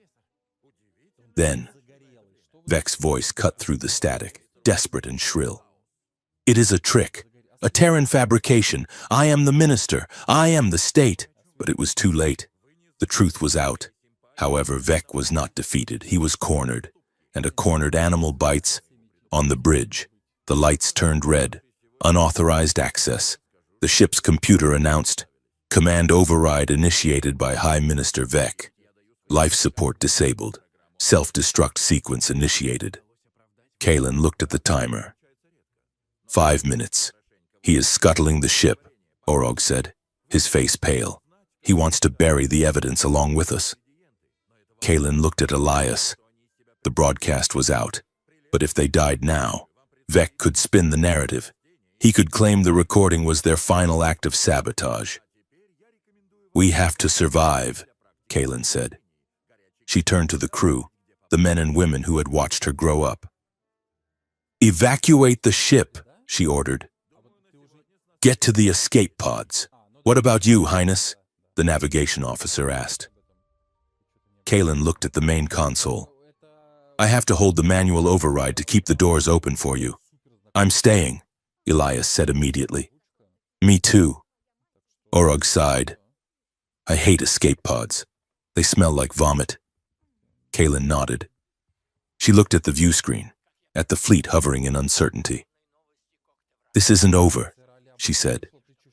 The Sovereign's wrath began to shake as the reactor destabilized. The princess, the strategist, and the janitor stood together on the bridge, the only thing standing between the galaxy and a lie that had burned for 20 years. They had 5 minutes to save themselves, and a lifetime of damage to undo. The corridor of the Sovereign's wrath was a throat choked with smoke. Emergency lighting bathed the wreckage in a pulsating crimson rhythm, a heartbeat of a dying Leviathan. Princess Kaylin moved through the haze not as the commander of this vessel, but as a ghost haunting its bulkheads. She had stripped away the heavy ceremonial plates of her armor, retaining only the bodysuit of ballistic weave and the vambraces that housed her energy shields. She needed speed. She needed silence. The ship, once a monolith of imperial order, had fractured into a civil war. When the broadcast in the previous hour had revealed the truth, that the war was a corporate engine fed by blood, the fleet had not simply stopped. It had convulsed. Loyalists to Minister Vec, terrified of retribution or blindly devoted to the old hate, had seized the gunnery decks. The truth-seekers, those who had seen the evidence and remembered honor, held the engine rooms. Kaylin was a fugitive in her own home. She pressed her back against a scorched wall as a squad of Vec's elite shock troopers marched past the junction. They were hunting her. "Find the witch!" the squad leader barked, his voice distorted by a filtration mask. "The minister wants her head on a pike before the cycle ends." Kaylin waited until their footsteps faded into the clamor of distant alarms. She did not kill them. Every drop of Vraxian blood spilled now was a tragedy she had helped write. She touched the comms bead in her ear. "Orog," she whispered, "report." The engineer's voice came back static-laced and breathless. "The good news is that I halted the reactor overload," Orog said. "We are not going to turn into a miniature supernova. The bad news is that Vec's loyalists have captured the secondary bridge. And, Highness, they have him." Kaylin's heart hammered against her ribs, a sensation more painful than any wound. "Elias." "Where?" she demanded. "They took him to the gravity arena on the broadcast deck," Orog said. "Vec is planning a public execution. He is going to broadcast it to the entire galaxy as a purification ritual. He wants to show the universe that the human corruption has been excised. How long? 10 minutes, maybe less. The minister is not known for his patience." Kaylin pushed off the wall. The exhaustion that had weighed on her since the vault evaporated, replaced by a cold, crystalline focus. "Can you get me a line to the arena's environmental controls?" Kaylin asked, breaking into a sprint. "I can try," Orog said. "But Vec has locked down the system with a chaotic encryption. It is messy. Just be ready," Kaylin ordered. "When I say now, you drop the floor." She turned a corner and ran straight toward the fire. The gravity arena was a cavernous amphitheater located in the ship's belly, designed for the ritual duels that settled disputes among the high nobility. The floor was a lattice of magnetic generators capable of shifting gravity vectors in real time, turning the ground into a weapon. Elias Thorne knelt in the center of the arena. He was battered, his lips split again, his hands bound behind his back with energy cuffs. He looked small in the vast circular space, surrounded by rising tiers of seating filled with Vec's most fanatical officers. High above, in the VIP box protected by a shimmering energy field, Minister Vec stood like a vulture perched on a corpse. "Behold the architect of our despair," Vec's voice boomed, amplified by the arena's acoustics. "This human worm poisoned the mind of our princess. He whispered lies of peace to weaken her resolve." Elias looked up. He didn't look at Vec. He looked at the camera drones circling him like sharks. "You are projecting, Minister," Elias shouted, his voice rough but defiant. "I am not the one who sold his own queen for a mining contract." "Silence him," Vec shrieked. "Bring out the champion." A massive gate at the far end of the arena ground open. A figure emerged that made the ground tremble. It was a Vraxian berserker, standing 8 feet tall, clad in armor so thick it looked like walking tank plating. He wielded a gravity hammer, a weapon that magnified kinetic impact tenfold. This was Korgoth the Breaker.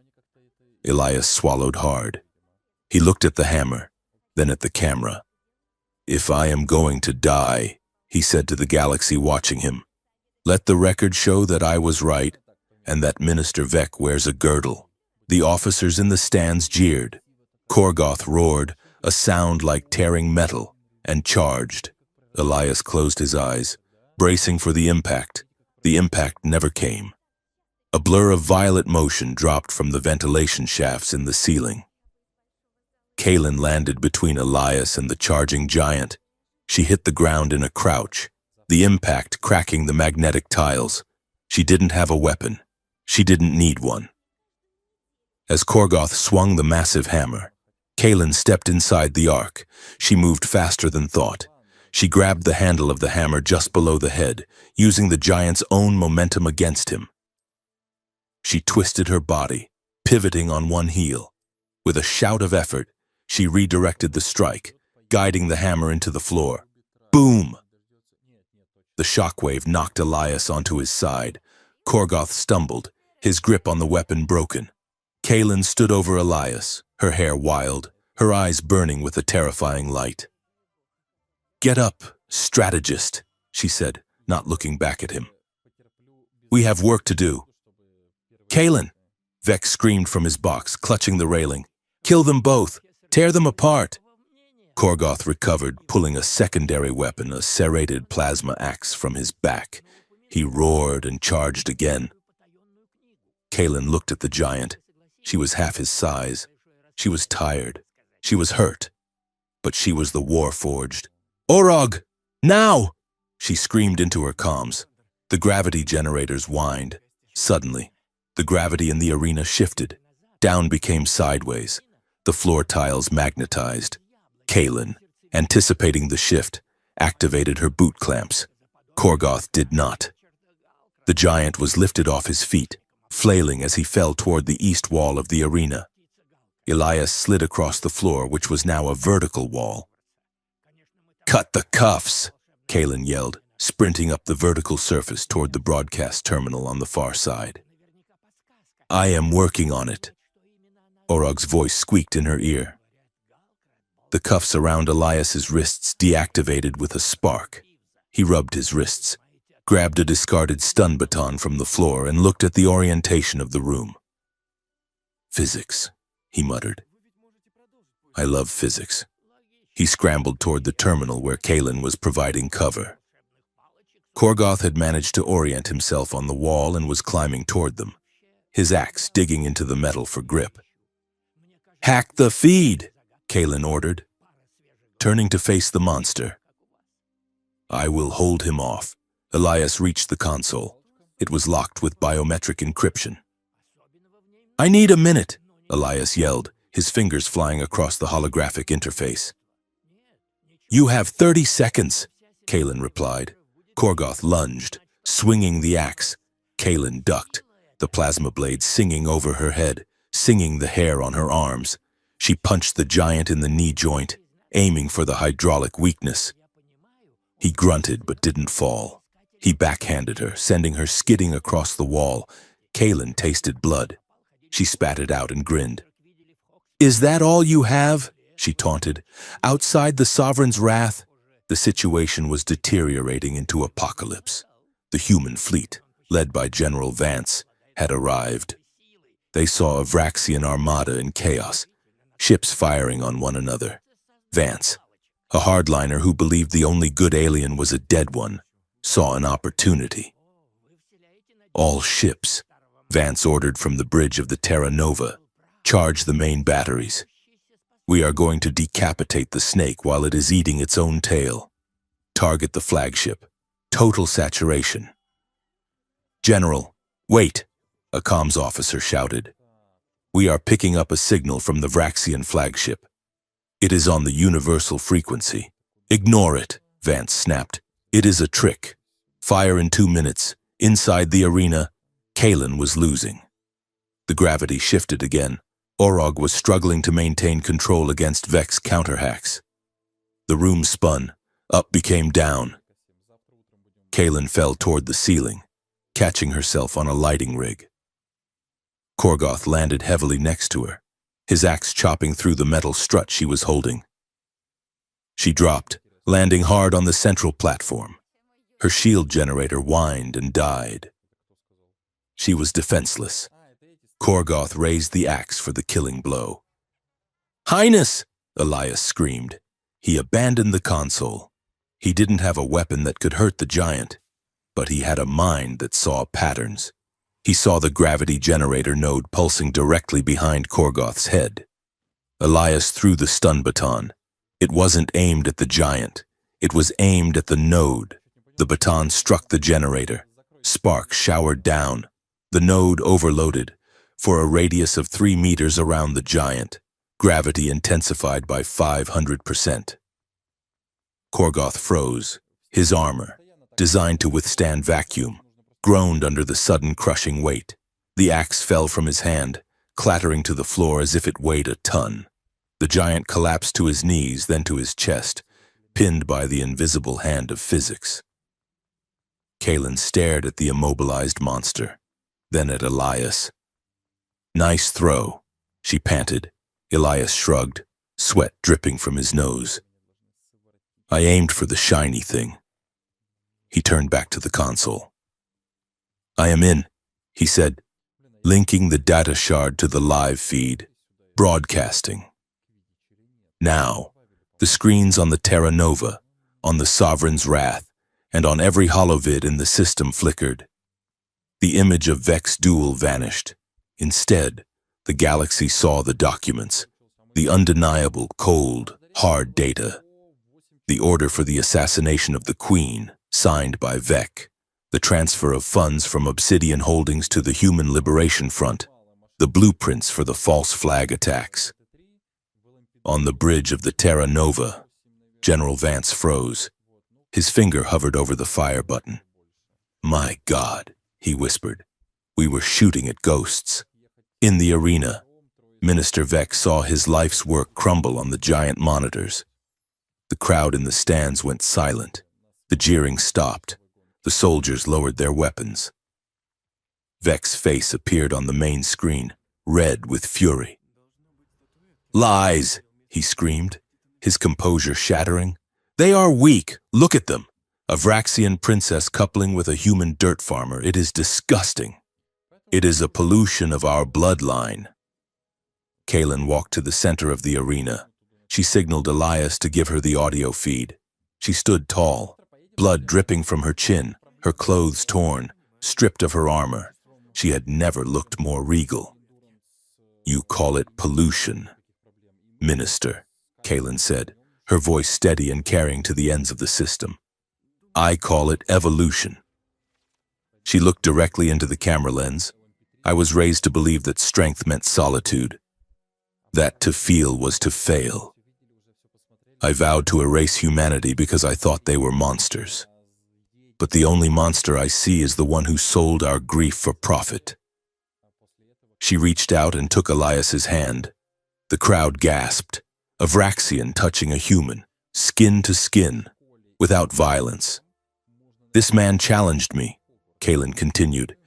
He challenged me not with a blade, but with the truth. He showed me that empathy is not a weakness.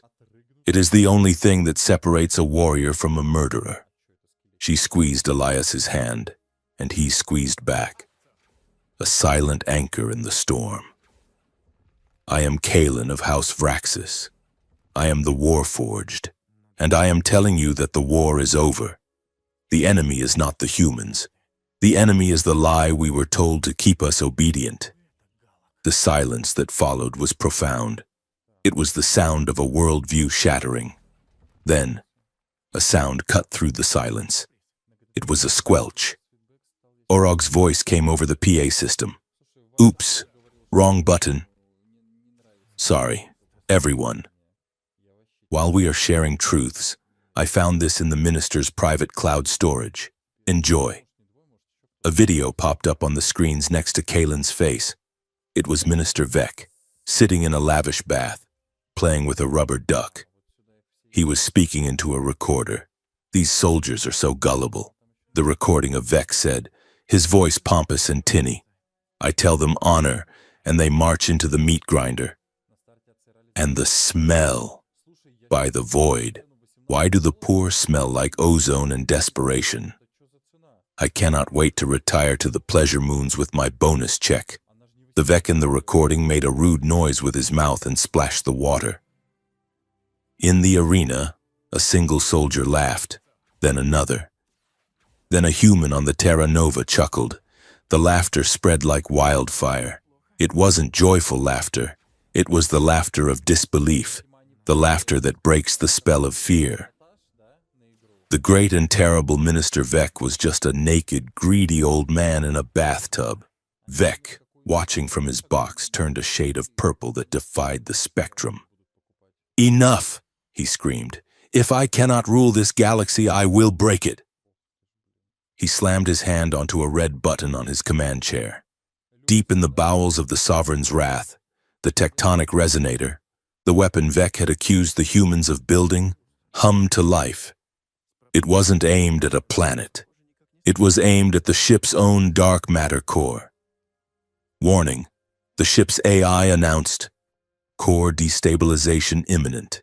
Estimated time to singularity event, 2 minutes. The blast radius will consume the fleet.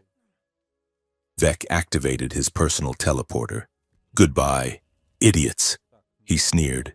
He vanished in a flash of blue light, fleeing to his escape shuttle. Kalen looked at Elias. The humor vanished. He triggered the resonance. She said, the ship is going to turn into a black hole. We have to dump the core, Elias said. We can't, Kalen said. The manual release is on the bridge, and the bridge is locked down. Elias looked at the gravity generators in the floor. We don't need the manual release, he said, his eyes widening. We have the biggest gravity well in the fleet right here. What are you thinking? We invert the arena's field, Elias said, talking fast. We focus all the gravity on the core housing below us. We literally rip the core out of the ship and shoot it into deep space before it detonates. That requires command codes I don't have, Kalen said. The safety protocols won't allow a gravity inversion of that magnitude. Elias grabbed her shoulders. You are the Warforged. You have the ancestral override, the king's command. That kills the user, Kalen whispered. It burns out the neural pathways. It kills a normal user, Elias said intensely. You are not normal. You are enhanced. You can take the load, but you need someone to guide the targeting while you hold the channel open. Kalen looked at him. If I burn out, I will be right here, Elias said. I will be your anchor. Kalen nodded. Do it. She closed her eyes and reached out with her mind, connecting to the ship's central nervous system. She bypassed the firewalls, the safety locks, the logic gates. She slammed into the core operating system with the force of a battering ram. Access denied. The computer screamed in her mind. I am Kalen, she screamed back silently. I am the heir. Obey me. Her nose began to bleed. The veins in her temples bulged. The pain was blinding. White-hot needles driven into her brain. Elias stood beside her, his hands on the console, frantically adjusting the vector coordinates. "Hold it! Kalen!" he shouted over the rising whine of the gravity drive. "Just 10 more seconds!" Kalen screamed, a sound of pure physical agony. She felt her consciousness fraying at the edges. The darkness was calling her. It would be so easy to let go, to slip into the void. No. She felt Elias's hand on her arm, his presence, his belief. She pushed back against the darkness. She poured every ounce of her will, her rage, and her love into the command, "Eject!" The floor of the arena split open. A beam of concentrated gravity, powerful enough to crush a moon, slammed into the core housing below. The dark matter core, a sphere of swirling black energy, was ripped from its mountings. It shot downward, punched through the hull of the ship, and streaked out into the void of space. "Shields!" Elias yelled, tackling Kalen to the ground. The core detonated 10,000 kilometers away. The shockwave hit the fleet. Shields flared and buckled. The Sovereign's wrath was tossed like a leaf in a hurricane. The lights died. Gravity failed. Then, silence. The emergency lights flickered on. Kalen lay on the floor, gasping for air. Her vision was blurry. Her body felt like it had been run over by a hauler. She turned her head. Elias was lying next to her, groaning.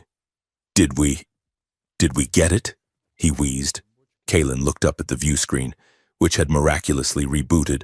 The fleet was still there, scorched, battered, but intact. The core was gone. "We got it," she whispered. She rolled onto her back and laughed. It was a weak, raspy sound, but it was real. The ceasefire was not signed with ink. It was signed with silence. The Vraxian ships powered down their weapons. The human ships did the same. There were no cheers, no parades, just the exhausted realization that they had almost annihilated each other for nothing.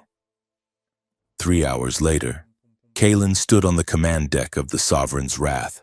Vec had been intercepted by a patrol of Vraxian defectors and was currently in a brig, awaiting trial. Kalen wore a fresh uniform, but she had not put her armor back on. She stood before the main viewport, looking at the stars. Elias walked up beside her. He had been patched up by the medics, his arm in a sling. "The human high command is requesting a parley," he said softly. "General Vance wants to talk." Kalen nodded. She looked at her reflection in the glass, the scar on her cheek, the ritual marks. They were still there. But the eyes were different. They weren't the eyes of a weapon anymore. She tapped the comms panel. "This is Princess Kalen," she said, addressing the galaxy one last time for the day. "I made a vow once. I vowed to erase humanity from the stars." She paused, looking at Elias. He offered her a small, tired smile. "I hereby renounce that vow," she said, her voice clear and strong. "The Warforged is dead. Long live the Peaceforged." She cut the link. "It is going to be a mess," Elias said, looking out at the drift of debris. "Rebuilding trust. It is harder than blowing things up. Both sides feel betrayed. Your people feel like fools, and my people feel like victims. It will take generations to fix this." Kalen turned to him. She reached out and took his good hand. "We have time." "Strategist," she said. She looked at the space between them, the alien and the human, the princess and the spy, the monster and the man. "We have time," she repeated, and for the first time in 100 years, the stars above them did not look like targets. They looked like a future. The war did not end with a bang, but with the scratching of styluses on digital pads and the pounding of gavels. The silence that followed the battle of the Sovereign's Wrath was deafening. a vacuum that was quickly filled by the machinery of judgment. On Vraxis Prime, the High Tribunal convened in the Hall of Ancestors. It was a chamber of black basalt and towering statues, designed to make the accused feel small beneath the gaze of history. Princess Kaelin stood in the center of the circular floor. She wore no armor. She wore a simple tunic of white silk, the color of mourning, her cybernetic augmentations humming faintly in the hushed air. High Senator Crew, who had survived the purge of Vex loyalists, sat at the head of the bench. He looked down at her with a mixture of fear and disdain. "Princess Kaelin," Crew intoned, his voice echoing off the stone walls. "You stand accused of treason against the crown, of colluding with the enemy, and of unauthorized use of the king's command. How do you plead?" Kaelin looked up. Her eyes, once hard as diamonds, were clear and steady. "I plead guilty to dismantling a lie," she said. A murmur ran through the gallery, where hundreds of nobles and military officers watched. "You admit to destroying the flagship?" Crew pressed. "To discarding the sacred vow of the Warforged?" "I admit that the vow was a collar, not a crown," Kaelin replied. Her voice did not rise, yet it carried to the furthest corners of the hall. "I admit that for 20 years. I was a weapon wielded by a syndicate of murderers. I admit that I killed 3,000 soldiers at the Perun outpost because Minister Vec wanted to test a new kinetic battery for his shareholders." She pointed to the data screens floating above the judges. "The evidence is there." "Senator, the treason was not mine. The treason was the war itself. I did not betray the Empire. I saved it from becoming a slaughterhouse for profit, at the exact same moment, 300 light-years away." Elias Thorne sat in a chair in the Federation Court of Inquiry in Geneva. The room was sterile, bathed in harsh fluorescent light and the smell of floor wax. He was not in chains, but the atmosphere was just as hostile. General Vance, the man who had almost ordered the destruction of the Vraxian fleet, paced in front of the jury. "Mr. Thorne," Vance said, stopping to lean on the railing, "you are a special envoy. Your duty is to the Federation. Yet, footage shows you fighting alongside a Vraxian warlord. You aided her. You comforted her. You effectively served as her tactician." "I served as a bridge," Elias said calmly. He looked tired, the bruises from the arena still fading to yellow on his jaw. "You aided the enemy." Vance slammed his hand on the table. "You are a collaborator. I am a realist," Elias shot back. "If I had not collaborated, General, you would be dust floating in the atmosphere of a burnt world. And so would they." Vance sneered. "You fell in love with her, didn't you? This wasn't strategy. It was hormones. You compromised your mission for a pair of violet eyes." Elias sat up straighter. The room went silent. "I fell in love with the fact that she was the only person in this entire galaxy brave enough to admit she was wrong," Elias said. "And if loving the enemy stops a genocide, General, then you should try it sometime." The verdicts were handed down 3 days later.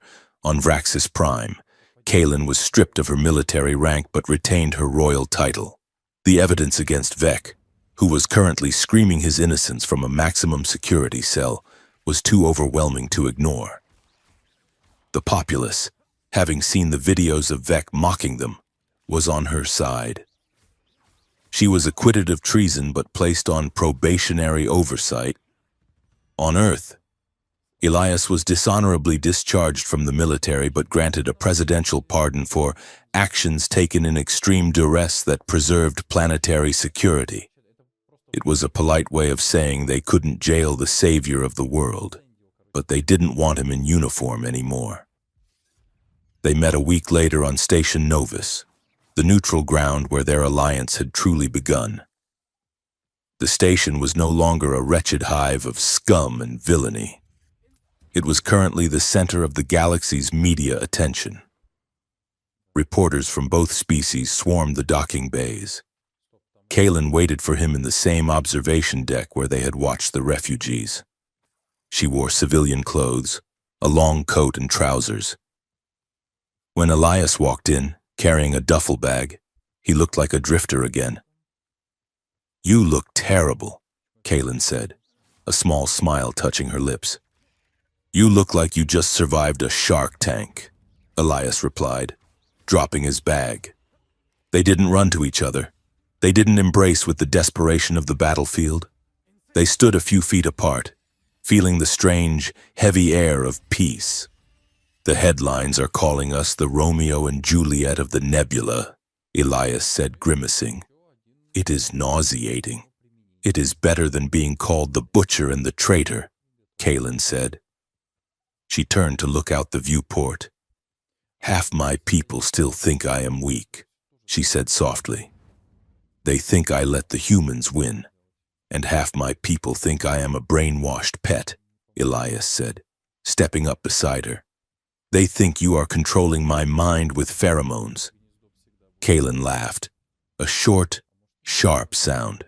"If I could control minds, Elias, I would have made the tribunal significantly shorter." They stood in silence for a moment, watching a mixed crew of Vraxian and human workers repairing a hull section outside. "It is not over, is it?" Kaelin asked. The fighting stopped, but the hate, it is still there. I can feel it.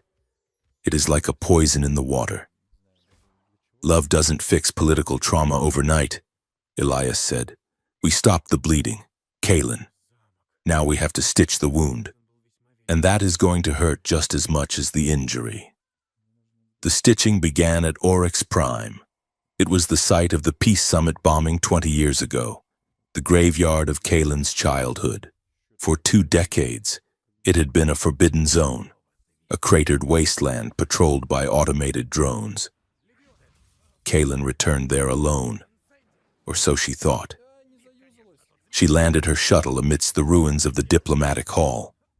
The twisted girders of the roof stuck out of the ground like the ribs of a dead giant. Vines had begun to reclaim the stone, weaving green life through the blackened scars of the explosion. She walked to the center of the plaza, to the spot where her mother had died.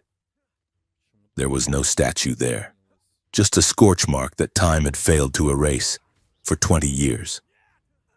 Kaelin had come here in her mind to sharpen her rage. She had used this place as a whetstone for her hatred. Now, she stood there and felt empty. The rage was gone, burned away in the reactor core of the Sovereign's wrath. What remained was just a simple, crushing sadness. She fell to her knees in the dirt. She didn't scream. She didn't vow revenge. She just wept. She cried for the mother who had brushed her hair. She cried for Jax. She cried for the childhood she had traded for a suit of armor.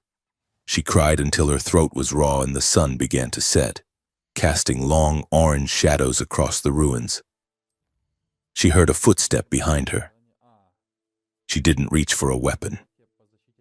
She knew the rhythm of that walk.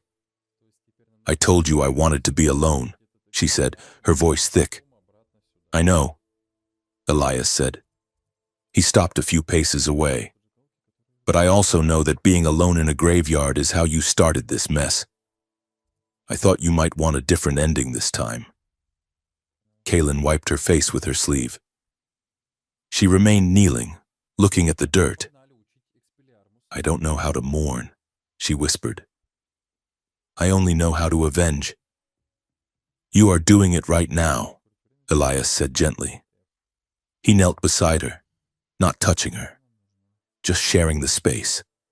"You are letting it hurt. That is the brave part. Vengeance is easy, Kaelin. It is just pain with a direction. Mourning. Mourning is sitting with the pain until it changes you." Kaelin looked at him. The sunset caught the gray in his hair, the lines of exhaustion around his eyes. "What do we do now?" she asked. "The war is over. I am not a soldier anymore. I am just a woman with blood on her hands. Elias reached into his jacket pocket and pulled out a data pad. We build, he said. He activated the pad. A hologram sprang up, a blueprint. It showed Oryx Prime, but not as a ruin. It showed a university, a hospital, a joint command center for ecological restoration. I call it the Reconstruction Initiative, Elias said. We take the soldiers, the ones who only know how to fight, and we give them shovels. We mix the units, Vraxians and humans, working side by side to rebuild the worlds they destroyed. We put it under transparent oversight, no secret budgets, no ministers in back rooms. Total sunlight. Kalen stared at the hologram. It was audacious. It was impossible. They will kill each other, she said. You cannot put a Vraxian shock trooper next to a Terran Marine and expect them to lay bricks. They might, Elias admitted. Or they might realize that sweat smells the same regardless of the species. It is a gamble, Kalen. But you are a gambler. I saw you invert a gravity well. This is easier than that. Kalen looked from the hologram to the ruin of the hall. She imagined this place not as a tomb, but as a garden. She imagined Vraxian and human children running through the grass. It is not a symbol of vengeance, she murmured, testing the words. It is a guardian of peace. Exactly, Elias said. Kalen reached out and touched the hologram. I will fund it, she said. I will liquidate the royal war chest. Every credit Vec hoarded, we will pour it into this. She looked at Elias. But you have to run it with me. I cannot do the diplomacy. I will threaten to airlock people if they are late for meetings. Elias smiled. I will handle the meetings. You handle the vision. The proposal was met with skepticism, but money talks, and Kalen had enough money to buy a solar system. The Joint Reconstruction Initiative broke ground a month later, but the old world did not go quietly. The final twist did not come from a grand space battle. It came on a Tuesday, in the muddy docking yards of a colony world called Haven. A convoy of relief supplies, food, medicine, and power generators had just arrived from the initiative. It was being unloaded by a mixed crew of Vraxian defectors and local human volunteers. Hidden within the crates of grain were thermal detonators, a sleeper cell of Obsidian Holdings, acting on pre-programmed orders from a dead conspiracy, had infiltrated the shipment. Their goal was simple: blow up the colony, blame the Vraxians, and reignite the war. Kalen and Elias were on the planet for an inspection, but they were miles away at the ribbon-cutting ceremony. They watched the events unfold on a live security feed. A human dock worker named Sarah dropped a crate and saw the blinking red light of a detonator hidden inside the grain. Bomb! She screamed. 3 men, human mercenaries paid by the syndicate, drew weapons. Death to the aliens! One of them shouted, raising a rifle to shoot Sarah, but he never fired. A Vraxian ex-soldier, a massive creature with a missing eye, threw himself in front of Sarah. The bullet struck his shoulder plate. He didn't roar in anger. He roared in protection. He tackled the gunman. Simultaneously, the other dock workers, humans and aliens, swarmed the terrorists. It was messy. It was chaotic. A human grandmother hit a mercenary with a wrench. A Vraxian teenager used his natural claws to slash the tires of the getaway truck. By the time the local security forces arrived, the terrorists were zip-tied and groaning on the pavement. The bomb was defused by a Vraxian engineer and a human electrician arguing over which wire to cut. Kalen watched the feed from the command tent. She saw the Vraxian soldier helping Sarah to her feet. She saw Sarah checking the soldier's wound. They didn't wait for us, Kalen whispered, awe in her voice. No, Elias said, watching the screen with a look of profound satisfaction. They didn't. They saved themselves. Kalen realized then that the true victory wasn't the destruction of the sovereign's wrath. It was this. It was the moment when the people chose to trust each other instead of the fear they had been fed. Power that serves only pain is fragile, she said, reciting a lesson she had learned in the hardest way possible. It breaks the moment the fear is gone. But power that serves life, that is unstoppable. That evening, in the quiet of their temporary quarters on Haven, the noise of the galaxy faded away. The room was simple, lit by the soft glow of the moon. Kalen sat on the edge of the bed, unbraiding her hair. Elias stood by the window, watching the lights of the reconstruction camp. "We did it," Elias said quietly. "The cell is exposed. The last root of Vex weed is pulled." Kalen stood up and walked to him. She placed a hand on his chest. Her touch was no longer tentative, no longer charged with the frantic energy of survival. It was grounded, solid. "I never thanked you," she said. "For what?"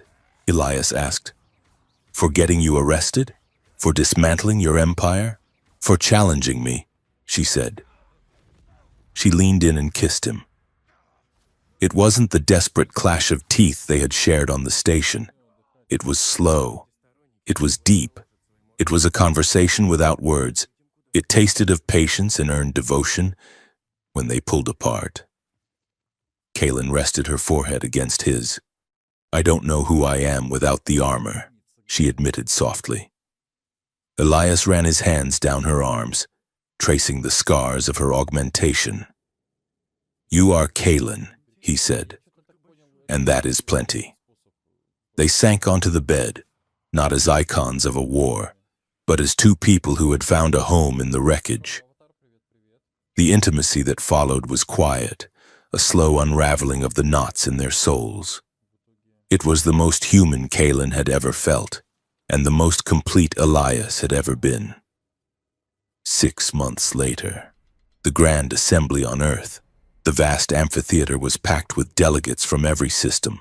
Flags of the Federation waved alongside the banners of the Vraxian houses. It was the first session of the United Galactic Council. Kalen stood backstage. She was wearing her war-forged ceremonial armor for the last time. The midnight blue plates were polished to a mirror sheen. The helmet was tucked under her arm. Elias adjusted his tie. He looked uncomfortable in formal wear, but he smiled when he saw her. "Ready?" he asked. "No," Kalen said, "but I am going anyway." They walked out onto the stage together. The applause was polite, tentative. There was still tension in the room. History did not vanish because of a speech. Kalen stepped to the podium. She looked out at the sea of faces, human, Vraxian, and a dozen others. She set her helmet down on the podium. "A year ago, I stood in a war chamber and looked at a hologram of this planet." Kalen began. Her voice was amplified, clear and resonant. "I said a sentence that defined my life.